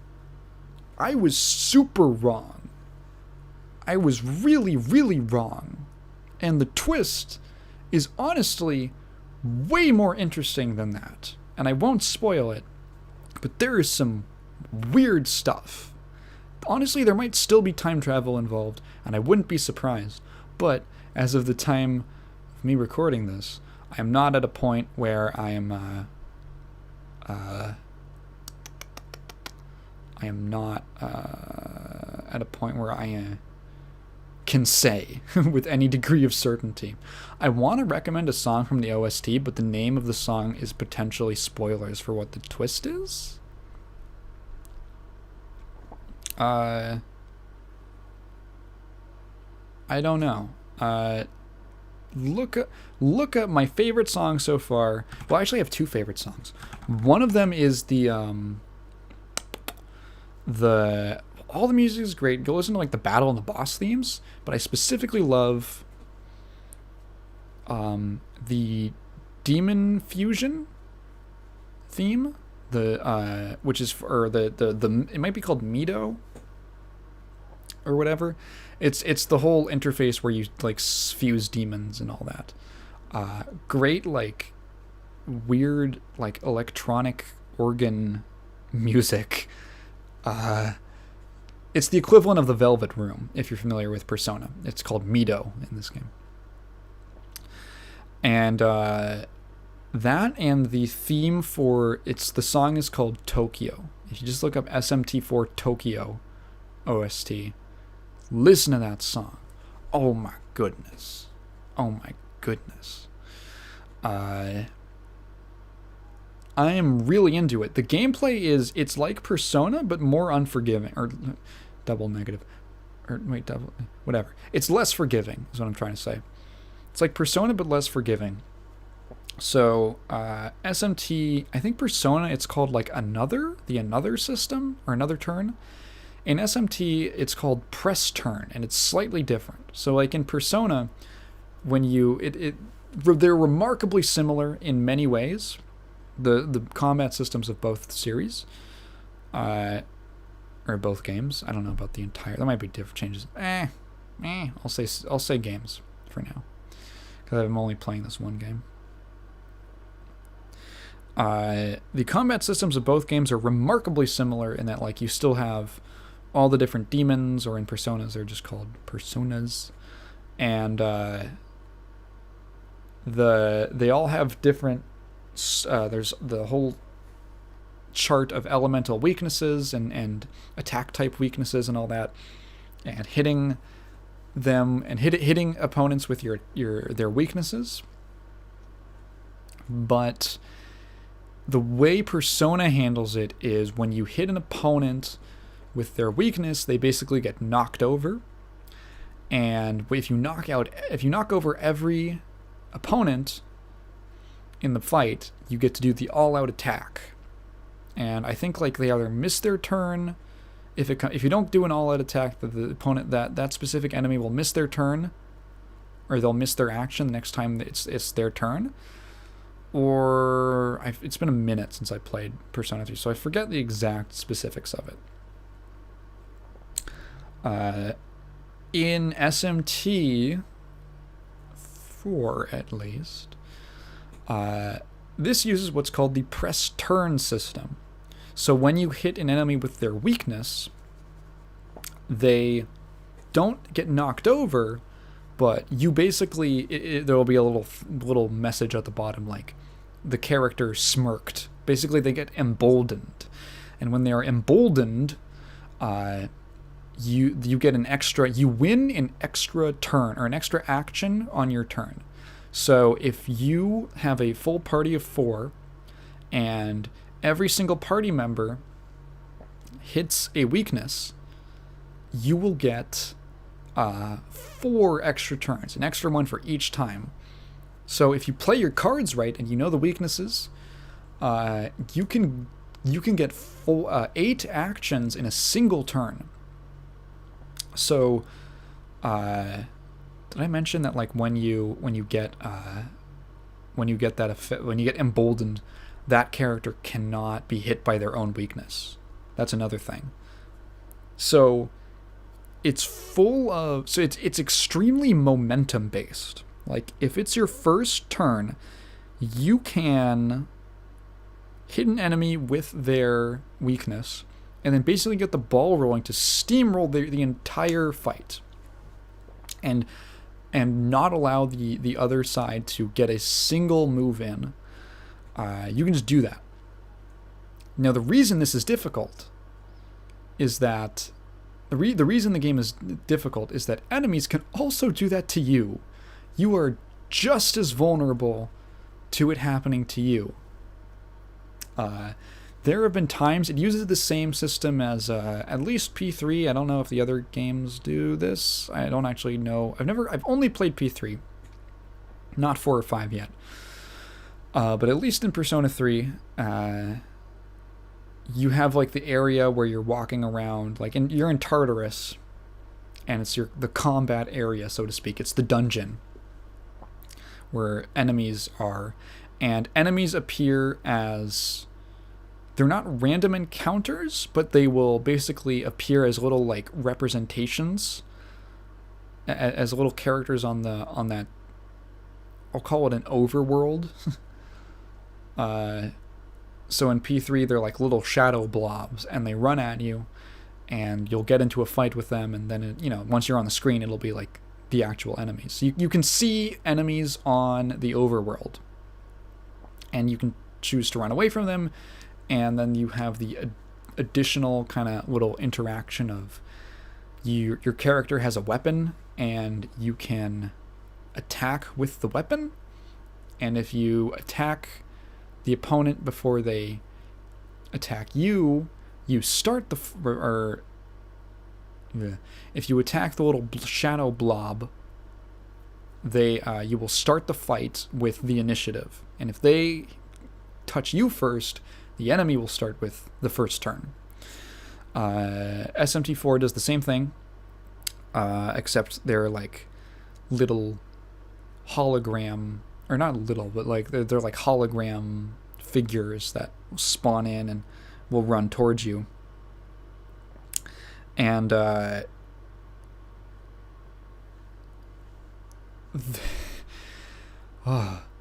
this game, if there's anything slightly annoying about it, it's the camera. Or slightly annoying that it's hard to get over, it's the camera. So there have been instances where I go into a new area, I like walk through a door, and then the second I walk through a door, an enemy, which was already there on the other side of the door, runs at me before I can even see them or react to them, and instantly gets into a battle with me where they start first, and then they hit on their first action, they hit me with a weakness, and then wipe my entire party. So you can literally walk through a door, get ambushed, and die. And there's very little you can do about it depending on how the game decides depending on like your situation and what weaknesses your party members have. So that is a little just a little bit annoying. Just a little bit annoying. Save often. You can basically save anywhere. And what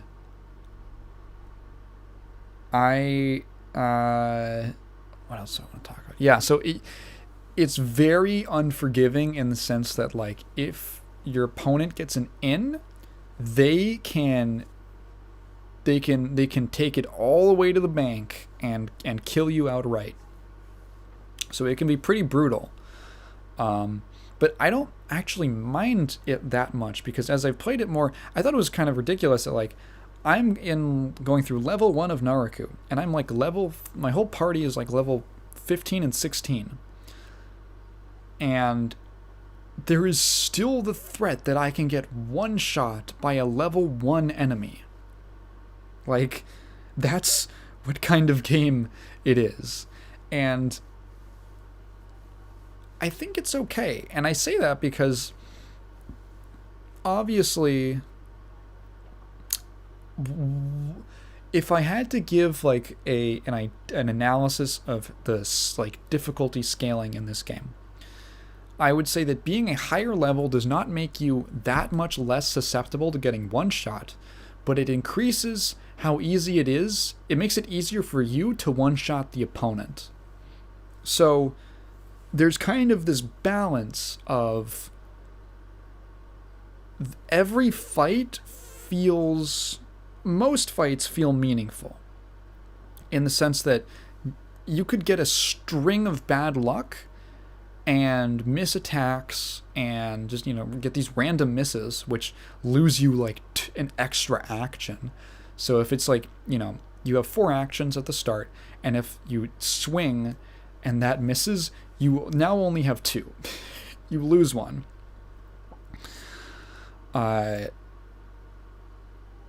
Having that, there's some like team configurations where it's like, okay, I run into these specific enemies and I already know what their weaknesses are. I can blow right through them. So as long as I get the first turn, I'm pretty good. And if I don't, I might take some hits here. So every fight throughout the game has remained at least a little bit tense. Because especially when you're still fighting enemies who are around your level, you can't kill them. You don't know if you can kill them quite fast enough. Especially if you don't know what their weaknesses are already. And I kind of like that, Something that it's definitely its own some people, it's its own appeal. Some people like playing an RPG where they can just get super strong and get to a point where they can just walk through mid-level enemies and below, right? They can just blow right through them. For some people, that might get a little boring, or it makes certain parts of the game irrelevant. What this does is that it keeps every fight at least a little open-ended, let's say. The possibility is there. So I'm really enjoying it from a aesthetically. The art is great. I love reading about the demons and like all of because they're all taken from folklore from different cultures and countries around the world. I love reading about the demon folklore. That stuff is super cool. And they all have different artwork. I think there's like a few different artists who work on it because there's just so many demons. So you kind of see like a few different art styles throughout. There's lots of really interesting, weird designs on the demons. The environments are pretty pleasing. It looks grungy and run down, which is the vibe it's going for. The music is fantastic. Such a good. I'm listening to it a lot right now, and it's really, really awesome. It sets the mood of the game, which I believe is going to get a lot darker than it already is. For reference, if anyone knows what I'm talking, if anyone's familiar with the game, I have just gotten to the point where I have unlocked the 3rd terminal. So I have the one at Mikado, I have the Sky one, and now I've just unlocked the 3rd terminal. If that gives you an idea. And I'm just doing challenge quests to oh yeah, I should mention that. So there is I should go back to the pacing of the game real quick. and then I'll get back to talking about the morality system in this game. So, this game does not seem like it's paced or really balanced for you to grind a lot. Like, you can kind of early, and there's a few sections where it's like, okay, this is your one area with a couple rooms and corridors that you can run around and get into random battles, and 5 feet over there is a room that you can go to that will refresh your entire party. Okay, cool, go grind maybe like a level if you don't feel strong enough. There's also a boss door at the end, so when you want to go fight the boss, go heal up. But the game generally, it gets to a point pretty early where the experience required for every level is so high that it's like it would be an absurd ask of the player to grind for that just to get a single level. And you get way more experience from just doing the main story quests, basically. So, like, once every fight will get you, like, 16 experience, 30 experience, and you need, like, 20,000 to hit, like, level 15, right? Like, so high. But then you do a story quest, and it's like, okay, here's 9,000 XP, here's 10,000 experience for completing this, like, leg of the story. And when you hit a wall of, like, a boss, generally it's not really about grinding. They seem to keep a very close control on what level you're at for the boss that you should be fighting. Like, if you're at this point, you are probably at, like, around this level. I feel like they have that in mind. More so, the solution is I need to, save before, go in, do some testing, figure out what their weakness is, figure out what attacks they do, and then reload the save, because you're probably going to lose. Reload the save. Now I'm going to go hunting and fusing for demons that have that an element, or that element in, like, a spell, or are, like, slash, like, and or are resistant to the main element the boss uses. Like, I hit the second main boss of the game uses a ton of what is it? She uses she's weak to force attacks, and she uses a lot of ranged attacks. So, which I need to do. A better example would be, like, the third, not really a major boss, it's kind of a mini boss. You fight to unlock the third terminal. You have to, he, like, deals force damage, and he's weak to, I think, like, fire or lightning or something. So I gotta look at my demons and be like, okay, these guys, so I need to stack it with ones that stack my team with demons who have lightning, and remove the ones that are weak to force. Because if he hits one force attack on them, he's just going to press turn me to death. So, yeah, it's using the levels seem like almost like a gate or a gauge of, like, how far you are. It's almost like a progress meter for how far you are in the game. And then you have these other, like, side quests you can do called challenge quests that are just, like, side missions that you can accept about, like, kill a certain enemy or get an item and return it to the little tavern you accept them at. Which leads me into talking about this game's morality system, because hot damn. This game, I did not realize it at the beginning, but this game, from what I discovered through a little Googling, a little game faxing, this game tracks everything. This game tracks literally, like, everything you do almost every dialogue option has some weight on the moral scale.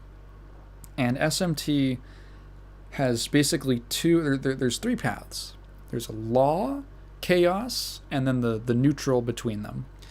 And essentially, it's not order, which is important thematically, from what I understand. It's not order or good, it's law and chaos. So, the way it works is that it goes from 100 to negative 100. So positive 100 to negative 100, positive being law, negative being chaos. And actions you perform will either plus or minus your standing on the alignment chart. You cannot see the alignment chart. You have to track it yourself. And someone broke down, there's a GameFAQs guide that breaks down every single major choice and thing in the game that affects your morality, including the challenge quests, which some of them do because you're given dialogue choices during them. And there's essentially like two other characters who are like friends with you, who represent, from what I can tell, the law and chaos sides, and you're immediately kind of foreshadowed that at the beginning. And you can tell because like you'll pick an answer that aligns more with one than the other, and then they'll make a comment agreeing or having a dispute over it.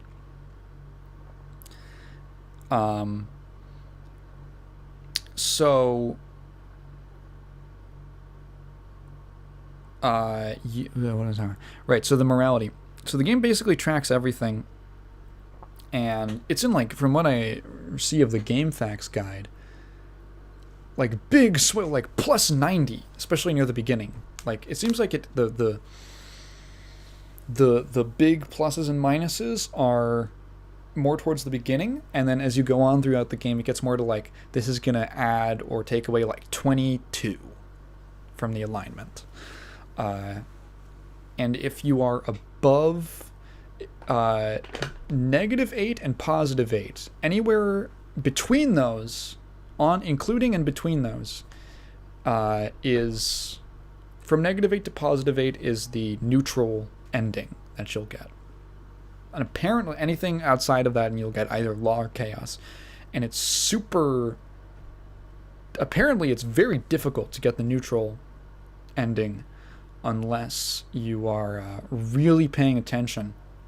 And apparently there's like, I think it's like, I heard they were talking about this game on the Castle Super Beast podcast, and Pat mentioned that because Wooly's now playing SMT, I think they're both playing SMT5, and Pat mentioned that he was trying to do a playthrough of this game where he got the neutral ending, so he's trying to stick in that -8 to +8, that 16-point window where you'll get neutral, and he was right in there. And then there's like a choice where you have to choose one or the other, and it swings you super hard into one or the other. And so if you go in neutral, you will actually screw yourself over, because it throws you so hard to one side or the other that you cannot recover back to the neutral position. And supposedly, from a YouTube comment I read, that's kind of the point.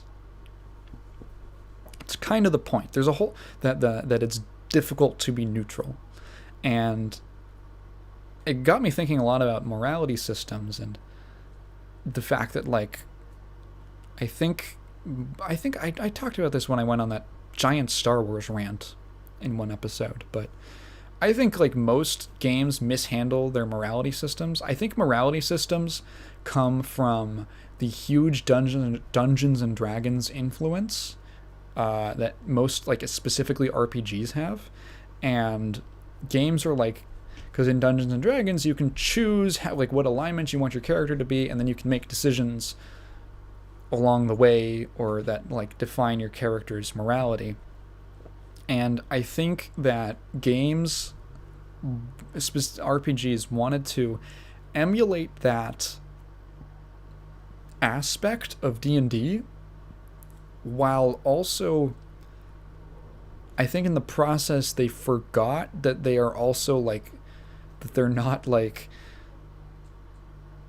experiential storytelling role-playing games, and that they are pieces of art, if that makes sense. What I'm trying to say is, I think like that works when you are trying to just create a story out of something, out of nothing, in a D&D game, right?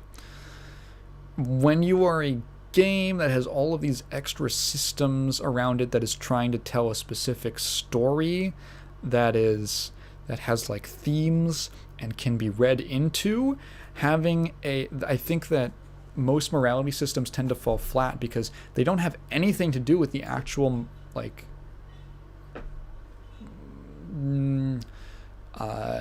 themes of the game, right? I'm trying to think, like, take a game like Fallout 3. You can make a lot of decisions in that game, right? A lot of you might call moral decisions, and that's part of the RPG element. And there's a whole morality system to track you on there. But is that game really like about morality? Is it about making moral or immoral choices, and does it say anything about those things? Like, these are things that when you're looking at a game as a piece of art that you have to consider. I'm not saying that it does or it doesn't. It might very well. I'm not familiar enough with the game. Maybe I should have picked a better example. But I think if it's not a part of the game's themes, it's just not actually jiving with the rest of the design. Things like your like reputation, like your standings with different factions within a game, I think those are great. I think those are perfectly fine, and those make sense. Especially if, like, I think it might actually make more sense because you as like, oftentimes, I think it's more, I don't know how am I trying to describe this. It's more of like an effective morality when it's something, when the game revolves around like what choices you are going to make, instead of tying it to something that brings in a ton of other stuff like morality and like ethics, tying it to how much does this people versus that people like you. Because calling something good or bad is like you're inherently making a statement about it, right?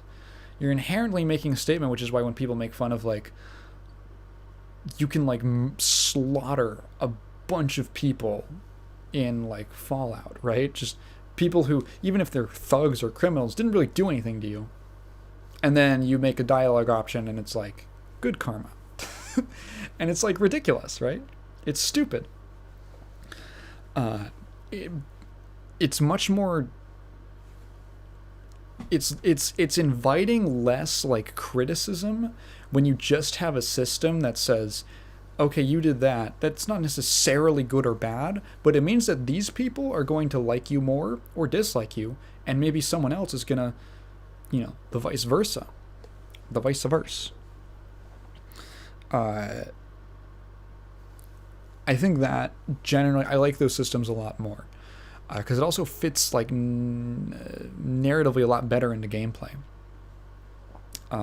That's the other thing, is that when you tie a morality system to gameplay, for me, I don't know, I'm actually really curious, because I want to know, like, if you play games with morality systems that affect gameplay, like you will get an item or you will get access to a certain storyline or something like that, anything that is going to affect gameplay, does that increase your immersion in the world, or does it immediately detach you and you start just thinking about it as a video game that you need to work the system in order to, you're not making like, because for me when that happens, I immediately start thinking like, okay, now I'm going to pull up the game facts. I'm going to see what you get for each side, right? Like when I played Knights of the Old Republic, I was like, okay, so like what do you get if you go dark side versus light side. And I'm like, okay. So now I'm going to really prioritize one over the other. Not because I necessarily agree with it more, but because the gameplay implications. And it kind of just separates me from the choice in a way, because I'm only thinking about it not really in a moral way or a philosophical way, but in a purely utilitarian way. And if not that, then what ends up happening for most people is that I remember way back, or a year ago, when Baldur's Gate 3, which is still in early access. Baldur's Gate is like, they're trying to go like super D&D, super close to that type of an experience, and including like down to things like moral choices and alignments. And they released a thing that said, basically they said what kind of choices or what kind of alignments did most people end up with, like from the metrics based from their player base. Kind of like what game is it? Is it Mass Effect or Life is Strange? One of them, no. All the Telltale games, they would show you like how many people made certain choices. Like when you watch the credits, it would show you how many players made, what percentage of players did this versus that. They basically did the same thing, but like for Baldur's Gate 3. And guess what? The numbers broke down to something like 70% of people followed the good alignment, and like 20% of people went neutral, and like 10% of people went evil, right? Because most people play games as if like they were in the game, as if it was them. It's a role-playing game after all. And generally people like seeing, and you're like building your own story. In a way, you're telling your own story. And generally, if we had the choice and we like our characters, which we are our characters, so we probably should like them, you want to see good things happen. So you are always going, unless you like really despise a certain character, which takes a lot more work to like build up. But most people are just going to opt for, I want to see nice things happen, because even in a fictional setting, I don't like just the negative emotion. Maybe when I play a game that has an escapist element to it, I don't want to just be bombarded with more negative emotion. I'm not saying that you should look at all media as escapism. I think that's bad too. But like, it also like, I complained about this in that Star Wars episode too, about like, one of my big problems with the Old Republic was that the light side and dark side choices were so, the dark side choices in particular were so cartoonishly evil that it was like, one of them was literally like, kill a child in front of his father, or kill a father in front of his child to bring the child back to his mother, who wants to send him to a Sith academy where he's probably gonna die.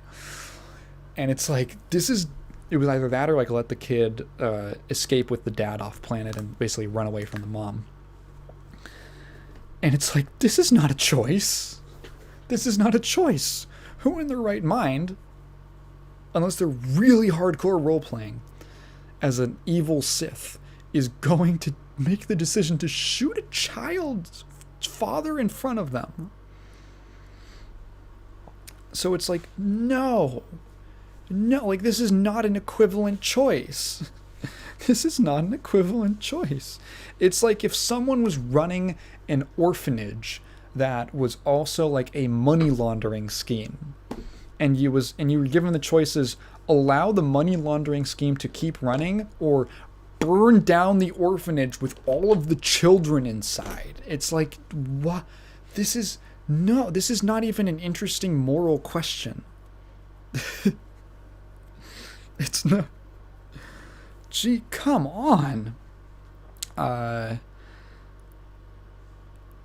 the hell? So, what I'm saying is, what I'd like to get to is I like it when games divorce the moral choices from gameplay. I like it when you play a game and you can just make a decision without having to think about, oh, is this going to like get me like whatever? Is this going to get me an item? Is this going to be better for me in some kind of statistical way, which is really easy to do with RPGs. Really easy to fall back on that. Because in a weird way, having that, you think as like a designer that like, oh, I connect the story to the gameplay. But really, in a weird way, it kind of like ends up disconnecting you from the story. And I much prefer, I think this is one area where maybe there's a game that does it really well, I don't know, feel free to tell me in the comments. But this is one area where I feel like gameplay and story should be separate. In a way, it allows you to almost turn your story choices into a mechanic. Like I am thinking like the story is a system. The story is a system and a mechanic, and the same way that I would like go down different paths on a skill tree, I am choosing to go down different paths on the story. And I do not and when I do the skill tree, I'm just thinking about like the skills that I'm getting and how they're going to help me in the gameplay. And I'm not thinking, maybe that's what it is that it's like the story affects the gameplay, but the gameplay does not really affect the story as much. Maybe that's where a lot of games like mess up or something, because it's like I'm leveling up my skill tree, and that is so you have like the crossover from like A to B, right? What am I talking about? No. I am leveling up my skill tree, and I'm just thinking about how I'm gonna use this new skill in combat. Or you are, or you know, in conversations and stuff like that, like increasing your charisma or something like that. Or, and on the other side, you have, I'm making the story decision, and I'm thinking about stuff that is not the story. I think that's the problem. That if you're going to do it like, or it's a problem. If you're going to do it, have them actually affect each other. Have the gameplay affect that's, oh my god, what I'm thinking of is fucking Disco Elysium. I'm thinking of Disco Elysium. Disco Elysium is literally a game where you level up your like mental or you develop your different mental paths and skill sets, and it directly affects the gameplay. And the gameplay directly affects the story. They're basically the same thing. Oh my god, I'm thinking of it. And guess what? Everybody fucking loves Disco Elysium. Oh my god. Wow, what a great revelation. What a great revelations persona. To bring it back to SMT. I like that SMT4, at least this game, has, to this point, kept the story choices and the morality and alignment from interfering with the gameplay or cross-contaminating with the gameplay. Because I'm just allowed to think about the choices as I want to think about them, right? As I want to act in the world. And it doesn't break my immersion that they are not necessarily having an effect. Like, if you were more aligned to law than chaos, all of your law-aligned demons get plus on their, like, whatever on their stats, depending on how far you are. And then the other way for your negative one, for your chaos demons. And I don't want that. It's, you can think, like, as you can imagine as a designer, it's like, ooh, rubbing your hands together like, that's a perfect integration of these two systems. No. You think it's cool, and it's not overtly terrible, but it does detract from the story, because now I'm not thinking about the story choice. I'm thinking about, okay, if I take this choice, I'm going to get like plus 20 to my law. So all of my law line demons, because there's a chaos fight that's coming up and they're going to be stronger against him. So I want to buff them up with my alignment. And now I'm not actually thinking about the story. And the story choice almost becomes superfluous. It just becomes a skill point. A different kind of skill point you're distributing. But it's not doing that. Anyway, SMT4, super cool.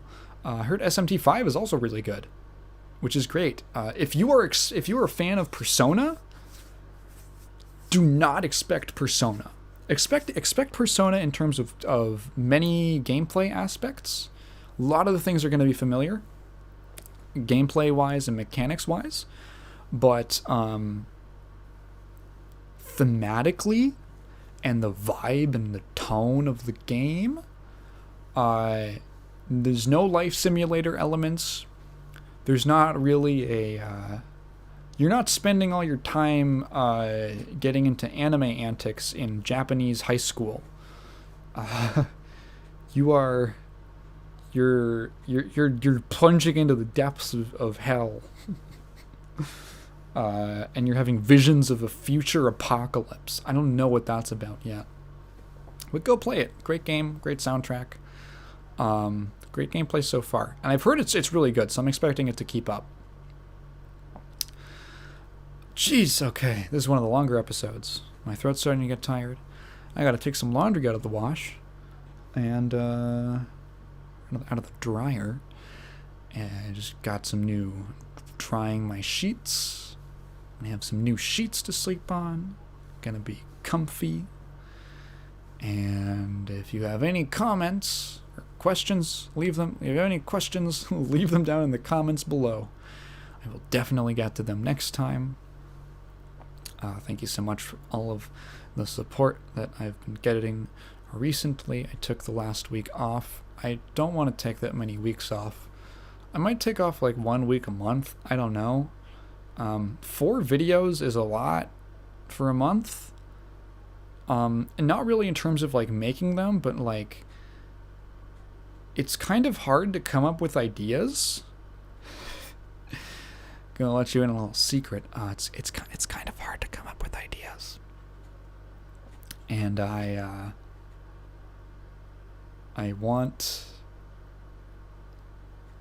have some ideas that I still want to do, but it's like, it's a very awkward time to start being like, what do I make a video about next week?